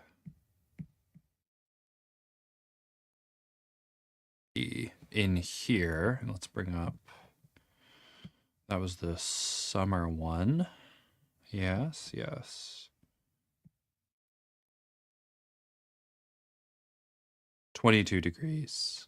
All right, so it'll just have to be in here. So 22. So if the 23 line is in here, that means that it's 250. Yeah, a lot of this is going to be CWB, but I can create an area in here that can be CWA.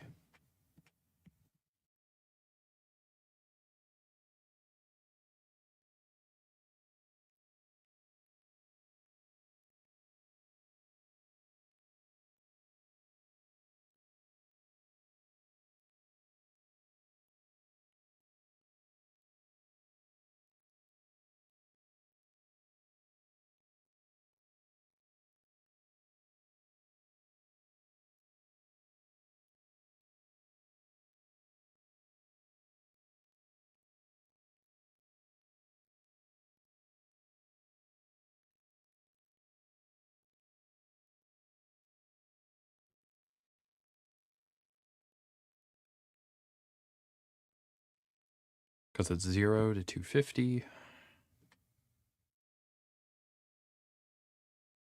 The 3-degree drop would happen at 500.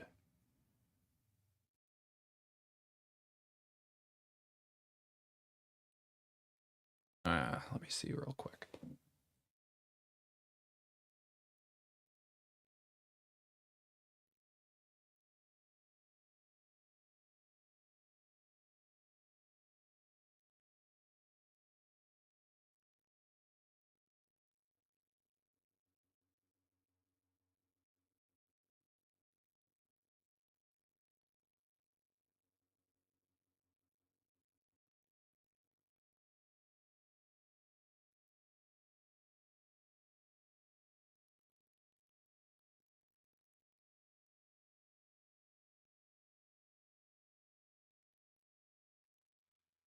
So we tend to see that drop around by the 250 points. So I don't suspect there'd be all that much.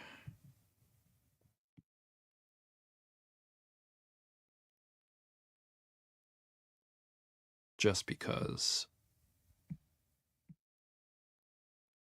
Yeah, because like what would happen in most of these places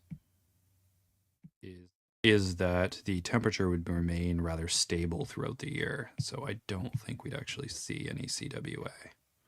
That is not where we're going to get our variation. The reason why we have it up here is because of the continentality, right? We do have months that are cooler than 18 degrees, which allows for this to happen. But what we have down here is with these more tropical, like oceanic regions, is the, what was that on? That was CWA? No.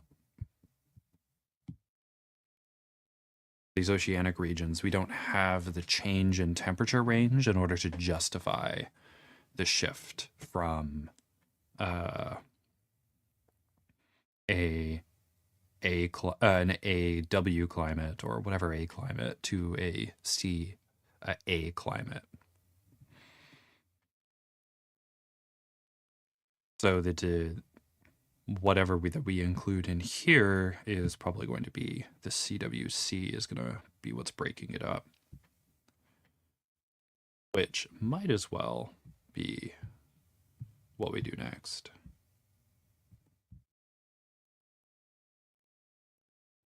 Oh, there we go. Great. That's, yeah, that color down there.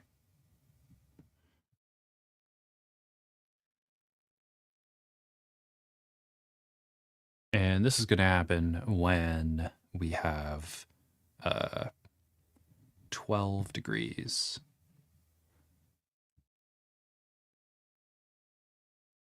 Where are we here? So let's go to July and January.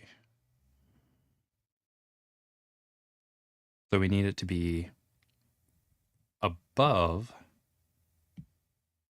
0. Yeah, so we need it to be above 0 and have at least 1 month above 12, but no more than, yeah, but 4 months above 12 transitions it to a B climate. So in July, I want the 12-degree isotherm. The 12-degree isotherm is the yellow isotherm. So we're going to have it along here, obviously.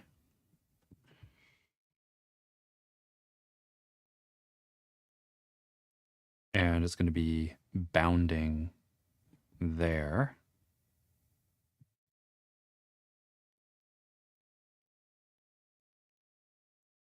But we're going to have to figure out how far that's going to happen. We can go back to some of our older calculations, if I still have those. I may have deleted those. But this line will be useful. But that's the 18 winter line. Want these summer lines.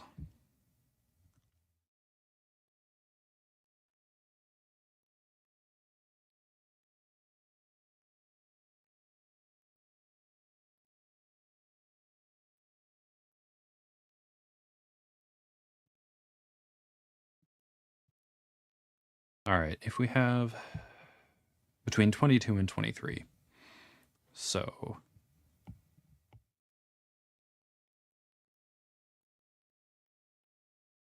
at sea surface level, and then we're trying to find out where it's between like 12 and 10 degrees, essentially.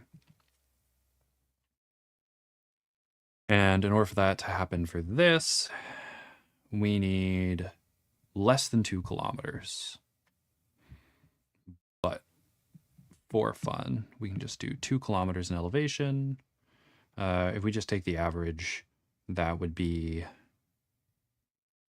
a drop of 16. No, sorry, 13. And the drop of 13 would bring this to 9.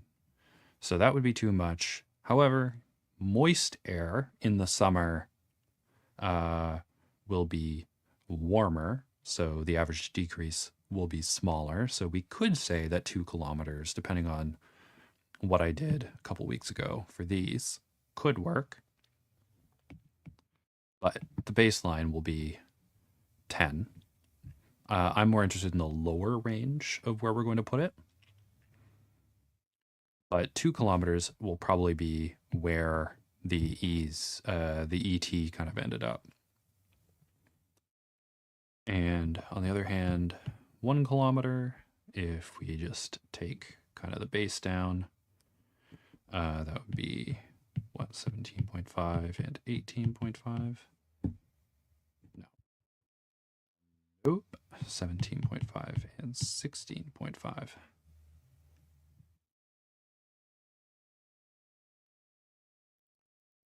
No again.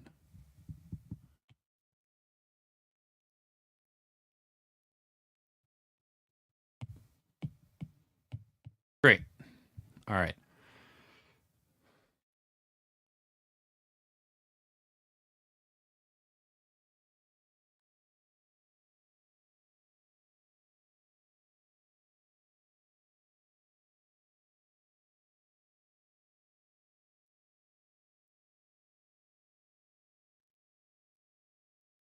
Because I want this to get, I want it to drop by about 10 degrees, and I think that'll be around 1.5K. Just over 1.5K would be, what would that be, around 12.25 and 13.25.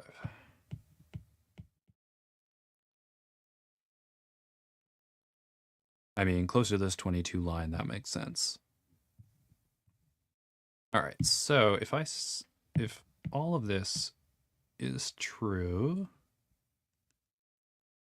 then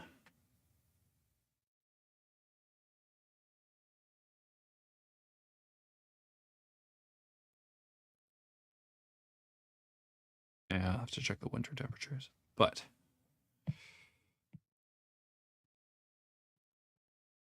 all right, as I mentioned before, that line is 1 to 2 kilometers. That line is 2 kilometers. We're also, yeah, because it's the winter transition. That means that we need to add in some B in here. I think I didn't provide that detail because it's probably going to become a B climate, but it's still worthwhile. So I'll have to go back and fix that in a sec. So near 22, 12, 1.5. So since this yellow is 1 to 2, I'm going to do about halfway through. And I'm going to pick a different pen. Studio pen. Whoop.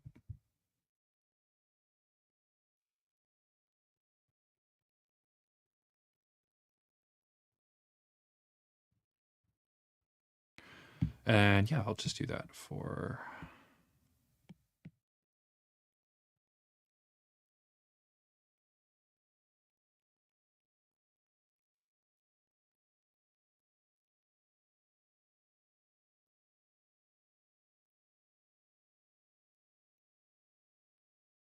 going down here.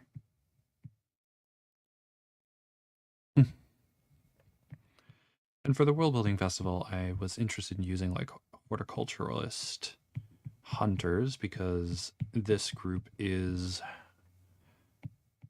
one that I'm planning on looking at, I suppose, in, I guess, chapter 3, we'll see them form into some of their structures, but because I think chapter 3 is going to be about 20,000 years before present until about 12,000 or so.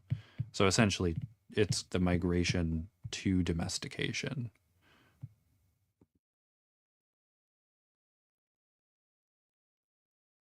And we'll see a bunch of the life ways and things that give rise. Excuse me. We'll see a bunch of the life ways that give rise to domestication. Um, and I mean, horticulturalism is sometimes described as using domesticates, but we, in like anthropology and geography, especially when talking about certain indigenous systems, we tend to refer to like tending gardens of plants, even if they're not domesticated at the moment, as horticulturalism, whether or not the plant is domesticated. Like if you have a garden and that garden is full of berries, whether or not those berries are domesticated, we'd refer to that as horticultural.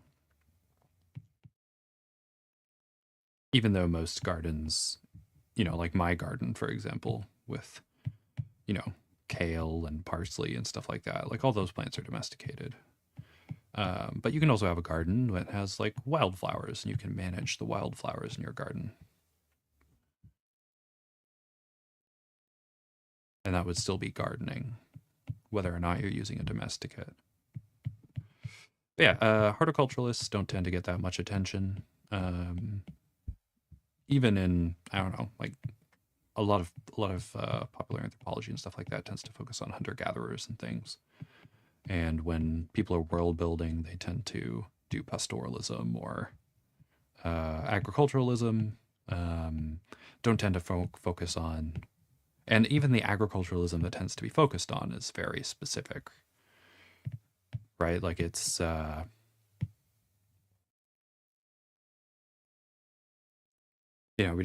we tend to see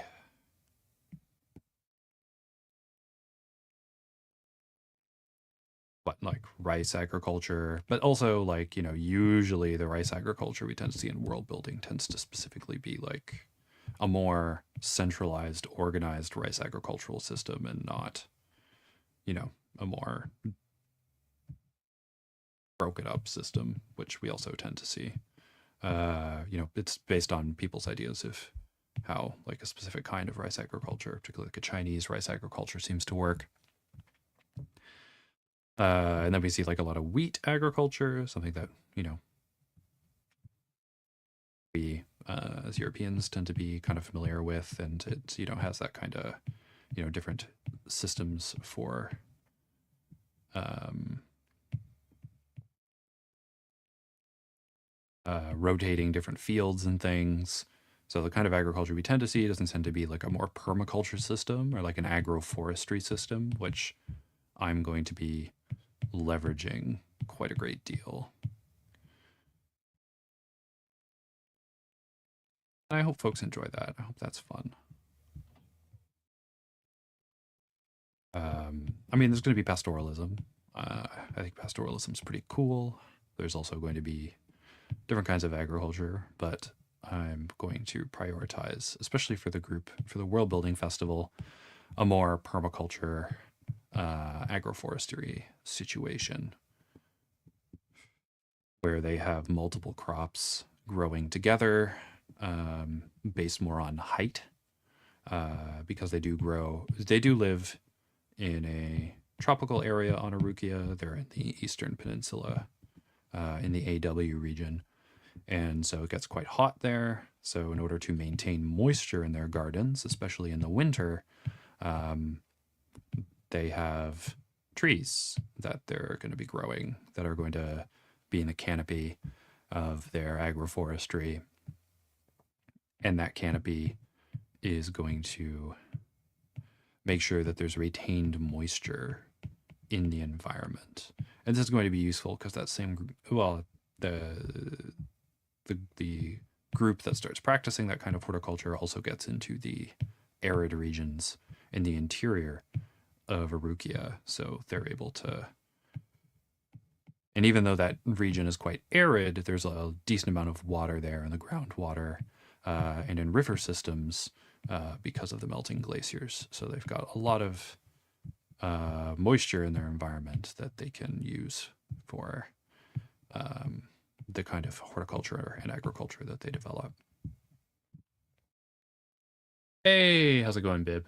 You do love permaculture. Yes, this is exceptionally cool. I've worked on some permaculture projects for courses and things as part of the university.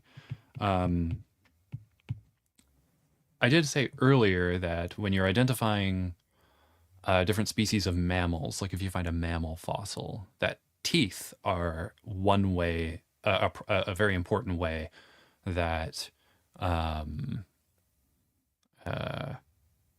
paleontologists and use to identify different mammal species, because their dentition tends to be quite distinct depending on the group of mammal you're in. Is that right? I feel like that's right.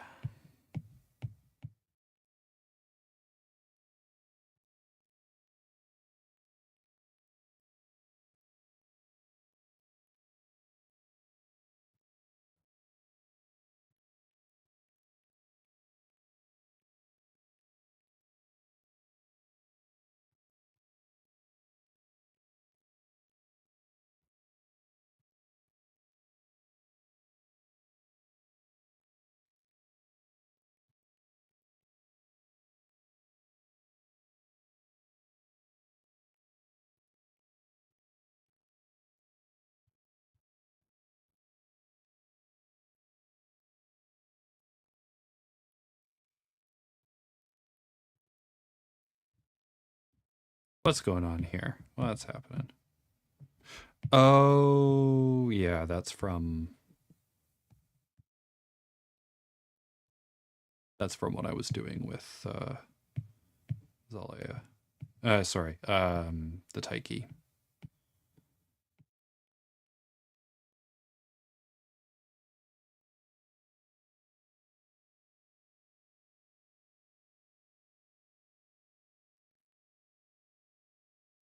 Yes, Jake, I do look forward to talking about some of those things. I shared it in the March update on the Patreon, but I do have what I'm going to be doing for the World Building Festival sorted out. I'm going to be talking about the development of that society along different lines into different forms of polity.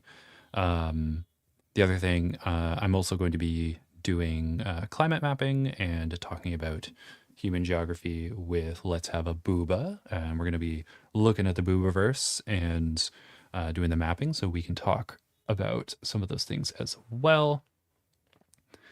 And then Bib and I are going to talk about domestication. We're going to end because the neotechs are non-humans. We're going to cover a broader range of domestication and symbiotic kind of relationships and different ways that animals work together. So that'll be quite fun. And then Madeline and I are going to continue developing our urban fantasy paranormal romance setting. That'll be quite fun. I'm really, really looking forward to that. Yeah, Kate. Upland rice farming is also a thing that people do. Dry rice farming. I think I can't remember where. I think it was maybe around Madeline's birthday that I think Miles and Jake were there from Let's Have a Booba. We were talking about rice farming and how wild rice cultivation in North America is distinct from that. I mean, they're both called rice, but like it's different practices and they're done differently, and that's a whole nother avenue that one can explore with rice. But yeah, upland dry rice farming is something that people seem not to know about. For what you understand, you think that's true. Mammals tend to have a much greater degree of heterodonty than other groups. Yeah, that was my understanding. You can get a good amount of information. There's some mammal groups that are known just from a tooth. Like some species, sorry, that are known just from a tooth. And we can determine that they are a distinct species from other groups of mammals.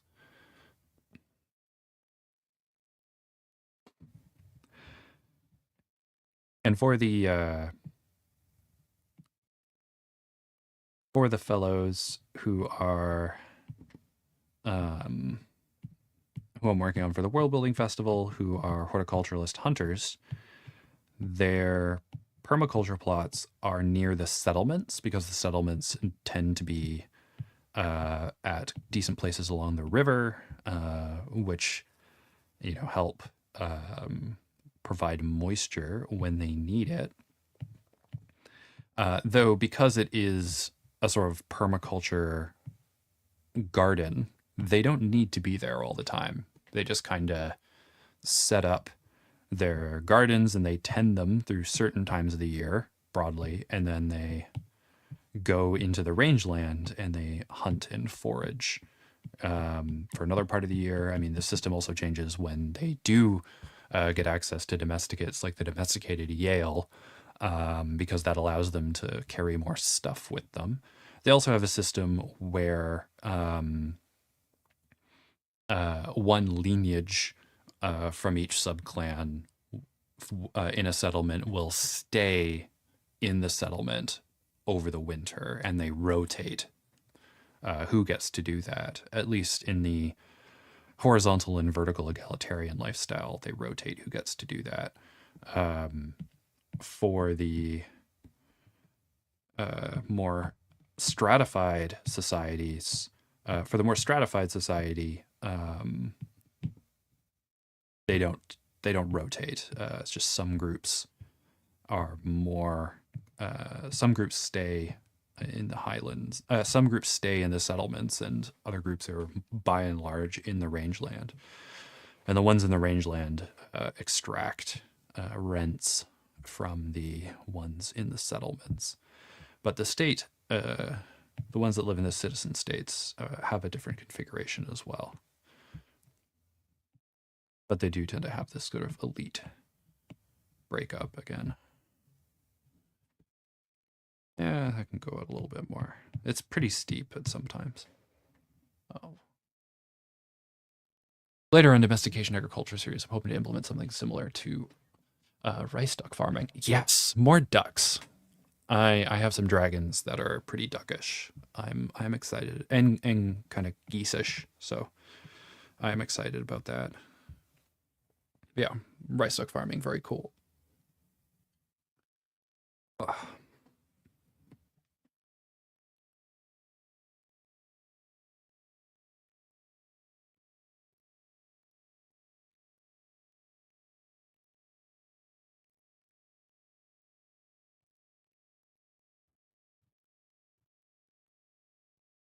Let's see how that's looking with this. Oh, there we go. Yeah, it's not as pronounced on one side, and that's a little knobbly. It doesn't need to be so knobby.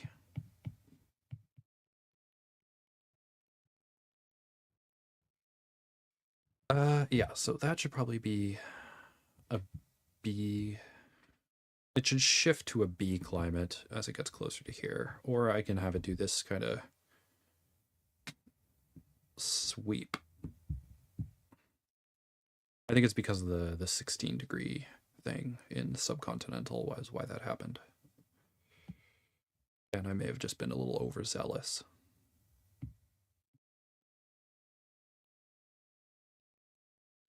But if yeah, and then I probably just didn't care all that much because it's going to become it's too arid as it is, but I should carve it out.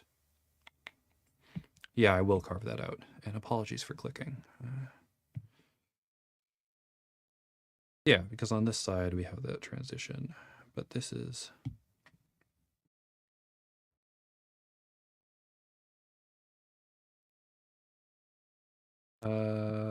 yeah, so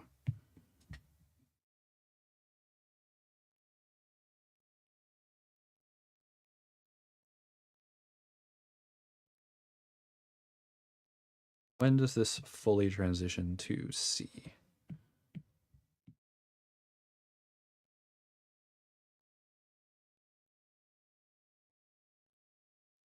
I mean, there's air packed up in there, but I will just for...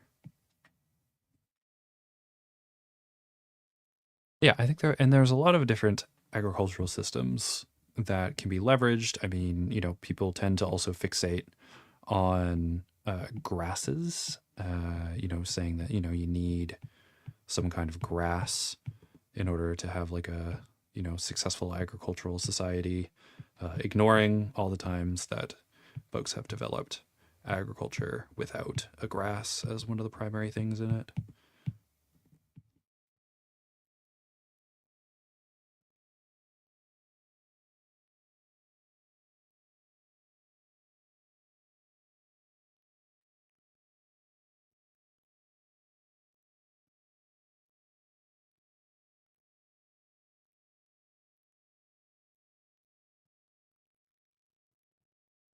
And really just kind of focusing on Eurasian uh, agriculture. Though I suppose people talk about the Three Sisters occasionally, but I haven't seen like a world building project where the Three Sisters are, in the inspiration for kind of the foundation of that system, of their agricultural system, like intercropping and like doing all that kind of stuff. That seems to be something people don't tend to discuss.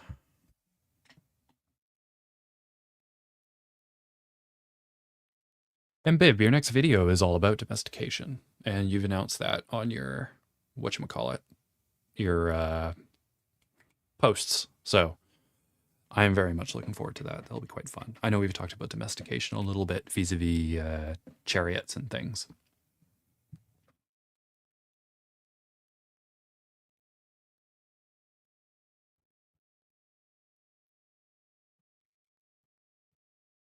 Oh yeah, that looks nice. I mean, yeah, I'd probably extend further, but it can just be cold. It can just be cold up there. We'll build it out a little in here.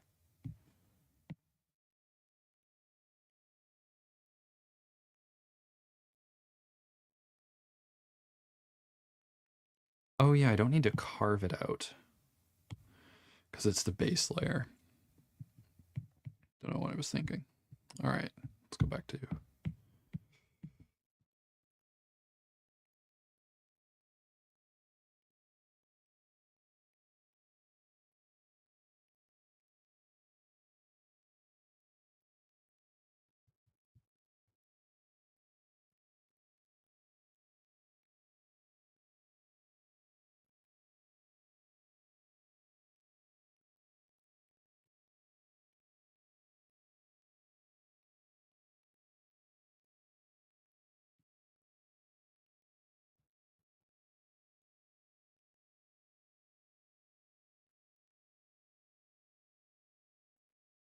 Yeah, the commensal pathway video will be out in the first half of April.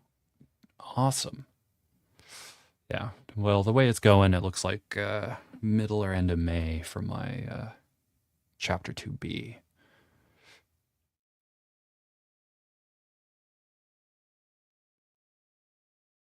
Seems Let's Have a Booba, I think, seems super tuber focused at the point, but I don't know if that's us being different, just a fixation from a model we developed haphazardly 5 years ago. Hey, just run with your fixation model haphazardly. Of course, even the Three Sisters grass. Yeah, yeah. That's what I was saying. Like, I think people are pretty Eurasian focused, and then when they're not, they look at the Three Sisters and they're like, oh, look at the Three Sisters. There's, a grass in there, but they're not taking away the, system of planting multiple domesticates together as an agricultural system. What they take away from that is, oh, I need grass. And they're also not looking at the system of indigenous agriculture in North America that preceded importing the Three Sisters, which included a wide variety of different plants, as well as grass. I think there was a grass in there too, but it was one thing among many things.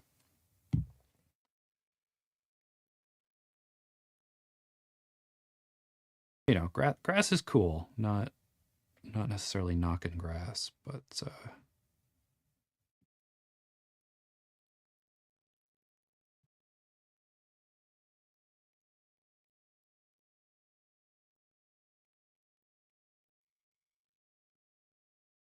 and of course I don't have grass. Dove does not have grass. I mean, there's some herbs from the metamorphflora that are grass-like, which will be explored in the next video. And I did have, do I have it here? Oh my goodness.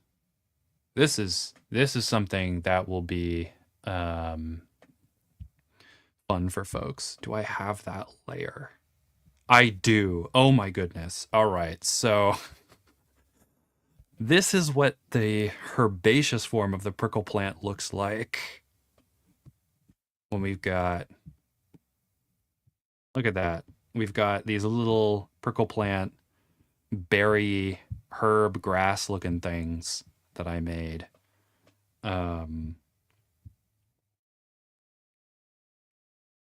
I think at one point, like, I spread it all over the hills and things. Oh, here it is. Yeah, there we go. So, different prickle plants can be, as an organism, it's not just one thing. And at one point I was like, oh, for one of the season shots, I'll show all these grasses, but I didn't really know how to incorporate it. And this took a lot of time and I wasn't really happy with it. But, I think they look pretty cute. I think the berry grass looks cute. But I wasn't really happy with how it turned out necessarily. So, yeah, so like when you have, this is kind of what the herb form can look like, which is very grass-like, even though the berries are kind of like, I don't know, they're like little hot pepper berries. Though these ones don't have as much capsaicin in them. So if we imagine this, but more elongated coming out of the ground, like these guys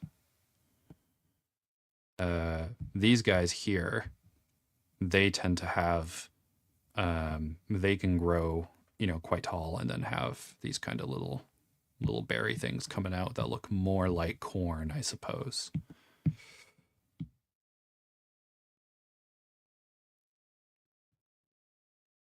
But that's more of a footnotes thing, and also shows like I'm still learning to paint digitally and do those sorts of things, and I can't always do something that I'd like. I also wanted to talk about the importance of seasonal fires, but I wasn't sure. I was really unimpressed with my capacity to illustrate that, and the video was already over half an hour as it was. So, I'll come back to that in chapter 3 and chapter 4. I'll talk more about the fires in the savannas. Yeah. Oh, yeah. Yeah. I remember. Yeah. I think there's to an extent a feeling that if you just go with wheat or rice, it looks less specific. Well, if you say potato-based culture, I guess it sounds Andean or I guess quote unquote Western. Yeah. I mean, I do think though that that's uh, more so people's lack of reference for um, what cultures did with potatoes. I think people just tend to have like an aesthetic idea of what um, potato agriculture kind of looked like, maybe for the Incans, right? But they don't know how the system works. They don't really get how people did it, and of course, different groups in the Andes farmed potatoes differently. Um, and it was used in different social and political formations differently as well. So, I think if people, look at take different lifeways and ethnographies as inspiration and kind of use that as the kernel, then they can create something that's like pretty interesting. And looking at different tubers as well. But I suppose this is also primarily an issue for people who are just kind of transposing plants from that we or domesticates that we currently have onto their worlds, um, as opposed to creating new ones. Uh, and you've got mihirungs. You could get extinct species of plants and things and create a different kind of agricultural system too. But I think tubers is very valid. I mean, I'm certainly going to have tubers. There are going to be some tubers in part B, and I believe the prickle plants have rhizomes, and the rhizomes are edible. So people could people could eat those. Um, I just think uh, at a certain point, the rhizomes become kind of unappetizing for the larger plants. But you could dig up smaller shrubs and dig up the herbs and have those rhizomes. Um, what we got? You're weighing bringing in the breadfruit for Odaloo, but we've already written in some taro stuff, which they obviously complement. I mean, you can have both. I mean, people aren't limited to just having tubers, and the groups that have tubers also practice different kinds of horticulture or arbor. What is it? Silviculture. There we go. That's trees. Silviculture. Silviculture. Don't think we'd have mihirungs without Bib's influence. Well, maybe there's the mihirungs are definitely great. I'm very excited for mihirungs. And I think that Hannah did a great job with your art. I will keep saying that. Hannah's style is really cool. And Hannah's recent video going into all of the different like ancestral humans in her setting was fantastic. Doing not a I'm covering a similar topic in the migration one, talking about where the different ancestral groups of Dubians live and how they kind of propagate through that system. Um, but yeah, I was really impressed with Hannah's. I thought that was really cool. Uh,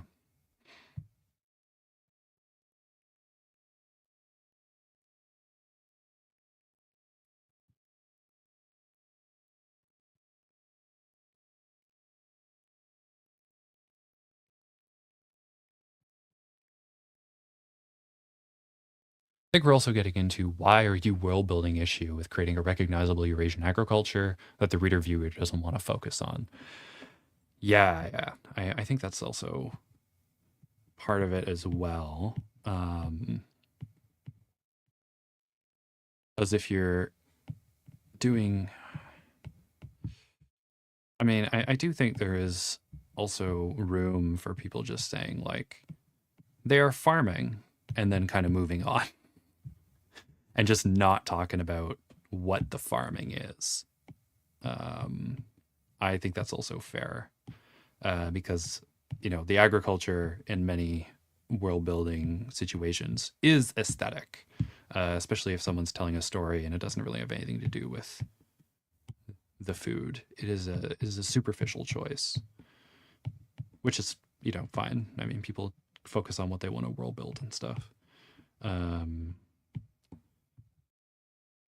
but yeah, it is. I do think it is definitely something that, as Kate mentioned, is superficial because they don't want to kind of focus on it and take attention from it.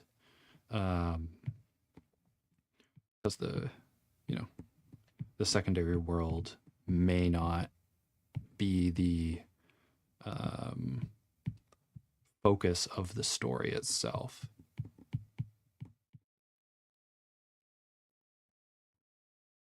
They just want to tell a story, and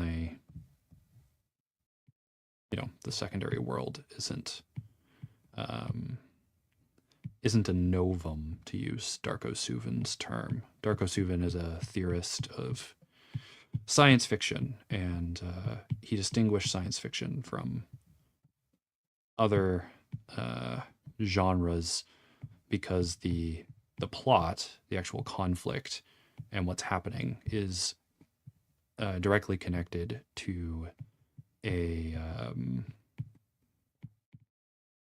is directly connected to like the science fiction conceit, and so the plot, the story needs that conceit in order for it to happen. So that's what would distinguish science fiction from something else. So, like the time machine, for example, the conceit is the time machine and time travel. Without the time machine, you do not have the story, the time machine. So that's what would distinguish science fiction from, science fantasy, where uh, science fantasy, like the story, does not necessitate uh, having any particular conceit. Doesn't need a novum. So usually for Star Wars, like for example, like Star Wars is fun. Star Wars can do a lot of different things, um, but there isn't a particular conceit in the setting, like a science fiction conceit that the story revolves around. And quite famously, it's inspired by different pulp stories, by westerns, by World War II like fighter plane story. Yeah, World War II like fighter plane stories. It's inspired by samurai stories, right? Like the setting, the secondary world. While it does have lore and like other things like that, there isn't a conceit there. Uh, like why is it set in space instead of being set, kind of like a Pirates of the Caribbean sort of thing, right? Like there's nothing in the story, in the plot, that necessitates it to be set, with space. It's cool and, it's unique, and the setting can be used for very interesting things like Andor and Rogue One and stuff like that. Um, but there is that differentiation. So the world building qua world building, the kind of stories in worlds I'm interested in is the world itself is where the story comes from. And so taking all the time, or the world is the story itself. Um,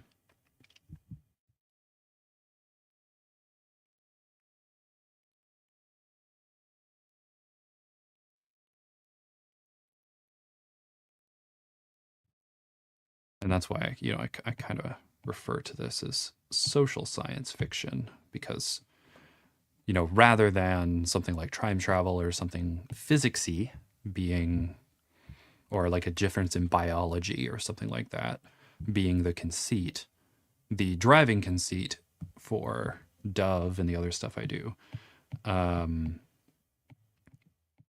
is the difference in, the society, the politics, the culture, the way that it, the way that the society is organized is different, and how, the story of change happens is where the conflict and the plot and stuff like that come from.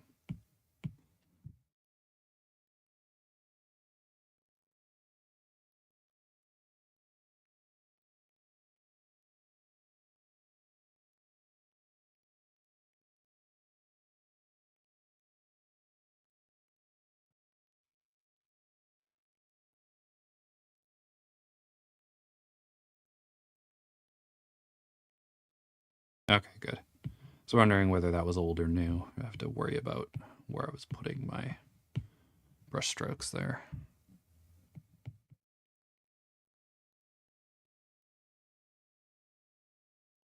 Now you're wondering where the tale of the bamboo cutter would fit as a story described as proto-science fiction. Well, yeah, this is that's the one where the bamboo cutter finds, is it like a child who's like fallen from the stars or something like that?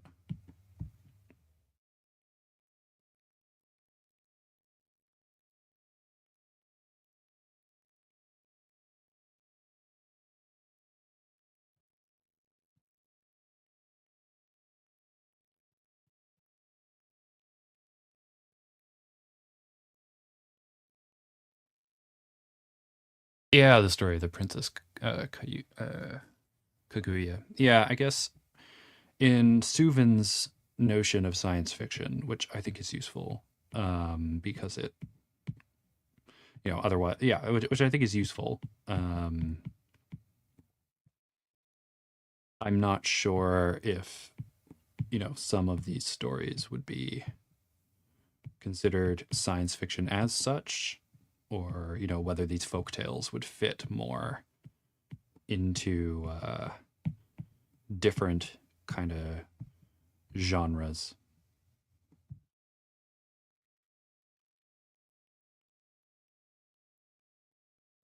That one's pretty steep on that side.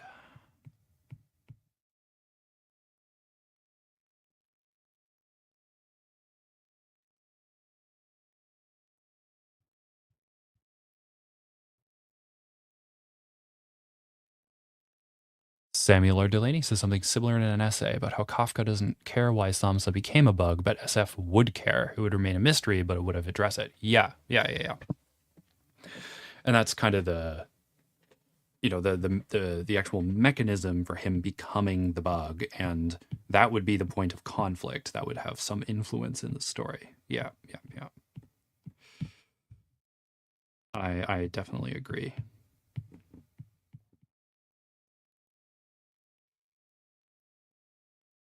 And there's some genres that are more readily like science fiction genres, like alien encounter stories are, very much, like a science fiction genre, because, you have the alien as the conceit, and the alien may be a metaphor. It may stand in for other things. But, a science fiction stories, as they engage in the in question of the alien encounter, it's a,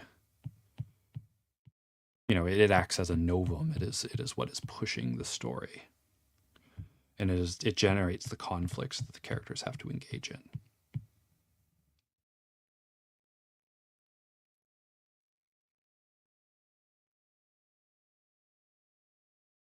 And I think, like, I don't know, there are other folks who have done this as well. Like, I've got some books behind me. Let me check one sec. Yeah, Always Coming Home by like Ursula Le Guin and like a bunch of other science fiction stuff. explores, different societies from, and it's science fiction, and it explores science fiction from a social science angle. So, you know, I don't think what I'm doing is particularly unique in any meaningful, my approach is not unique. There are people who have done it before me, clearly, who have done it much more successfully, much more renowned. So they've definitely paved the way for other folks to engage in that kind of science fiction.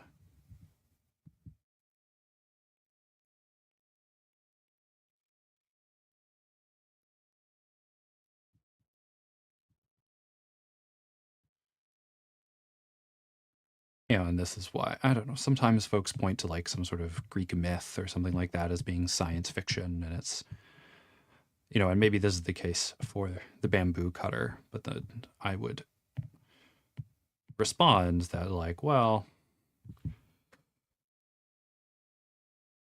are these, what color am I, what elevation am I working in here? Yeah, it's yellow. All right. I guess I would respond, is it the aesthetic choice that's making us make that comparison, right? Like, is it,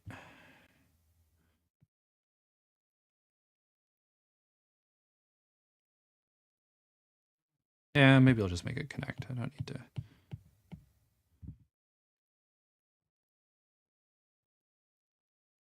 Yeah, I would say like, is it the aesthetic choice that there's, a child coming out of space that drives the comparison? Or, is it analyzing kind of the driving thrust of it? And, maybe it is. I haven't spent time thinking of it necessarily, so I'm not going to offer an analysis. Maybe I can read it in the intervening time and read some things that people have said, and read some things that people have said about it. But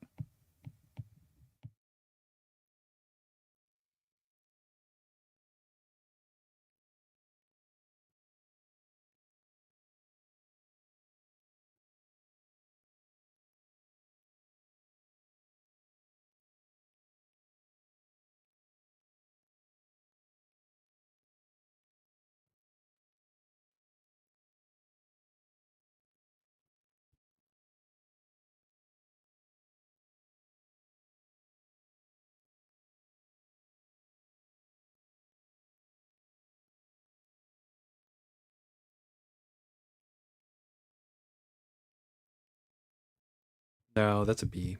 That's a B. That's a DB. I don't need to worry about that. All right, let's. Oh, how long are we? Oh my goodness, almost 3 hours. Time flies.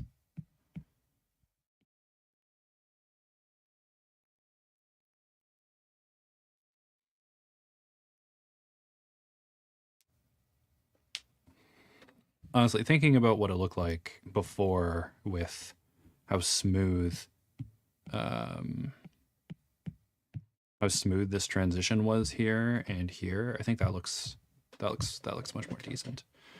I may go like that a bit, so carve that out.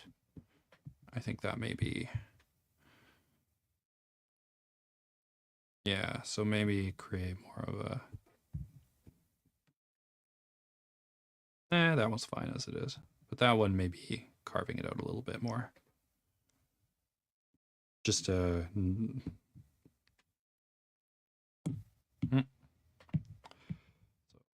do we got there? CF.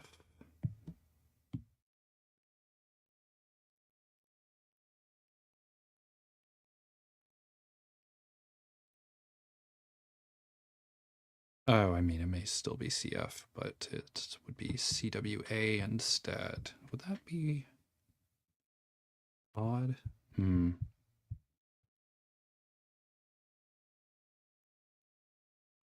If anything, then, I mean, I'd probably... No. Where's my... Here we go.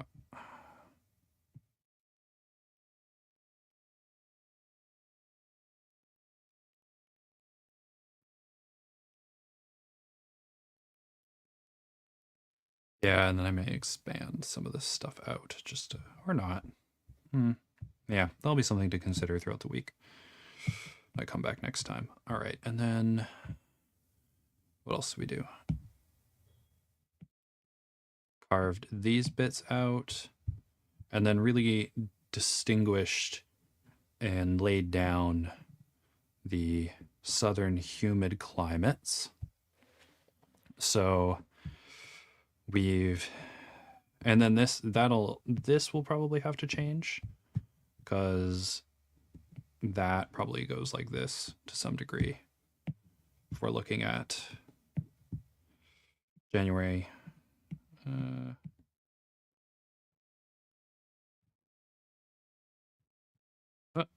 what's going on?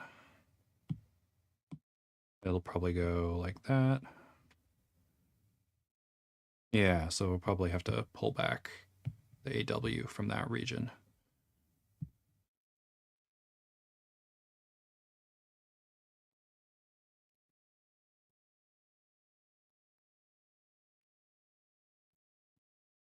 Yeah, and then in the summer, we've got precipitation going in there.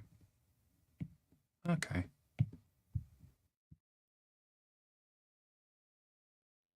Northern hemisphere winter. Right, and then that brings precipitation to a different place. Right.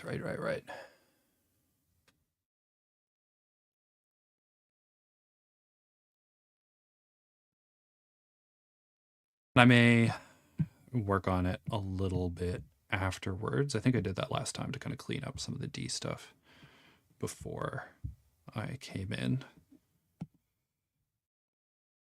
And then the other stuff we did was kind of figure out where the CW and the CF would be distinguished. Got a little bit of CWA, put in the CFA, which is nice to have. I'm sure those would be very interesting areas.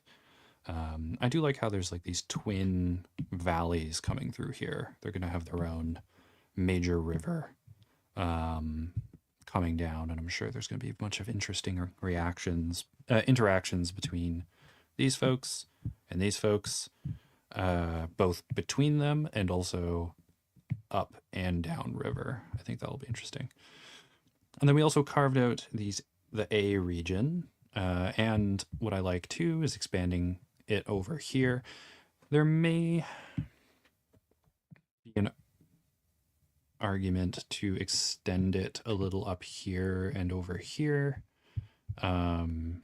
because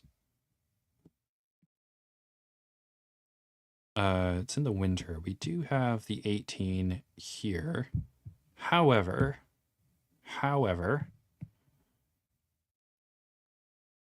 in January, the current would be going this way, right? So we would have this warm water extending through here. So I think we could push this back and have the tropics kind of getting up here and extending a little bit. So maybe here is not tropical, or there's a thin amount of a climate. And in that way, it would be, I think the last thing I was on was the Köppen climate thing. Let me just see. Yeah.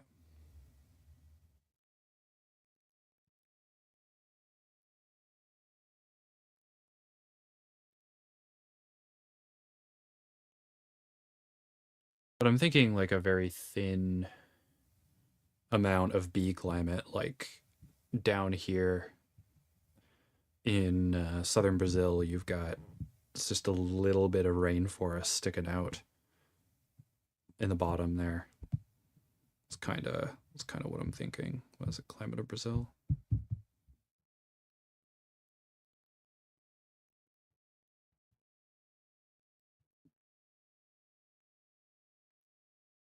No, no, no. That's a low resolution. I want a higher resolution map. Yeah, there we go. What is this using? -3 for D climates. Something to keep in mind. All right. Yeah, so see how you have this very thin A climate kind of moving in the south there, and that is exceptionally pluvial. So yeah, it's exceptionally pluvial, and I'm thinking of including that as something like that, you know, just having kind of in the shadow of those mountains there.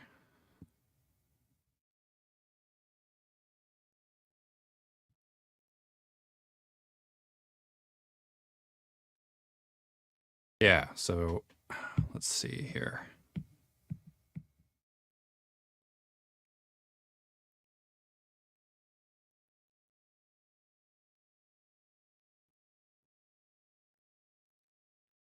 Yeah, I was kind of sneaking up. Where's my A climates? I think the A's are on the bottom.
I don't know, maybe I'll make it thinner in some places, or maybe I'll have it bulge out a bit more.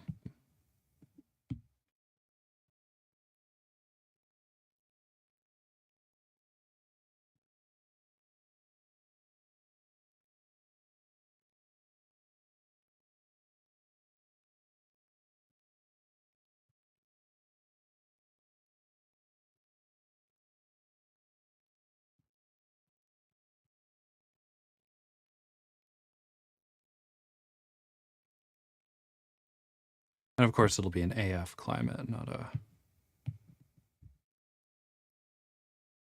Huh?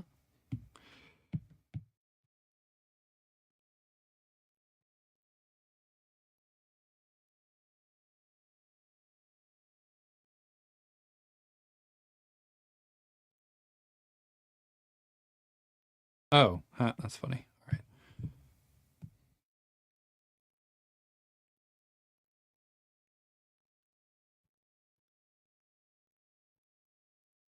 Yeah, make it thinner. And kind of push it in with the elevation a bit more. But it does work, though. Yeah, maybe up here. Maybe up here I'll kind of push it in. But it... I don't know. I'm torn.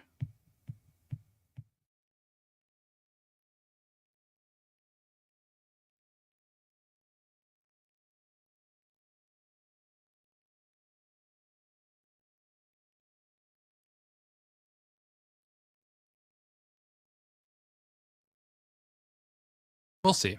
We'll see. But I'll leave it like that for now, just to remind me. If I don't like it, then... I mean, we can justify it. It is justifiable for it to go up there. And I think it's only...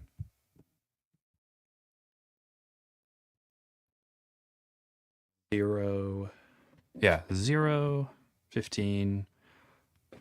I mean, it's only around 20 degrees. No. Yeah, 23. It's kind of right near the tropic.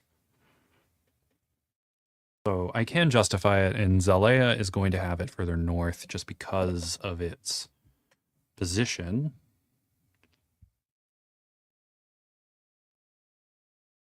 relative to the ocean currents and things like that. Uh, Launea certainly will not have the tropical climates going necessarily as far north. I mean, we do have and that's just because of the large sort of continental landmass that we have here, as opposed to the sort of thinner subcontinental. If we check I mean, 18. I don't know. I mean, certainly not that far north, because that is 12. That's 18 there. Yeah. Maybe I could squeak it a little long here, but it certainly is not getting that far. Because what do we do for...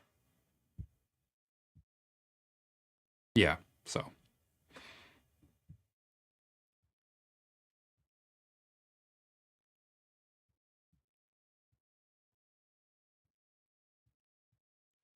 Anyways, thank you to everyone for watching the stream and mapping with me today. As always, remember to like and subscribe if you haven't already. You can always drop me a comment as well. Patreon posts updates, not just the updates for members, but also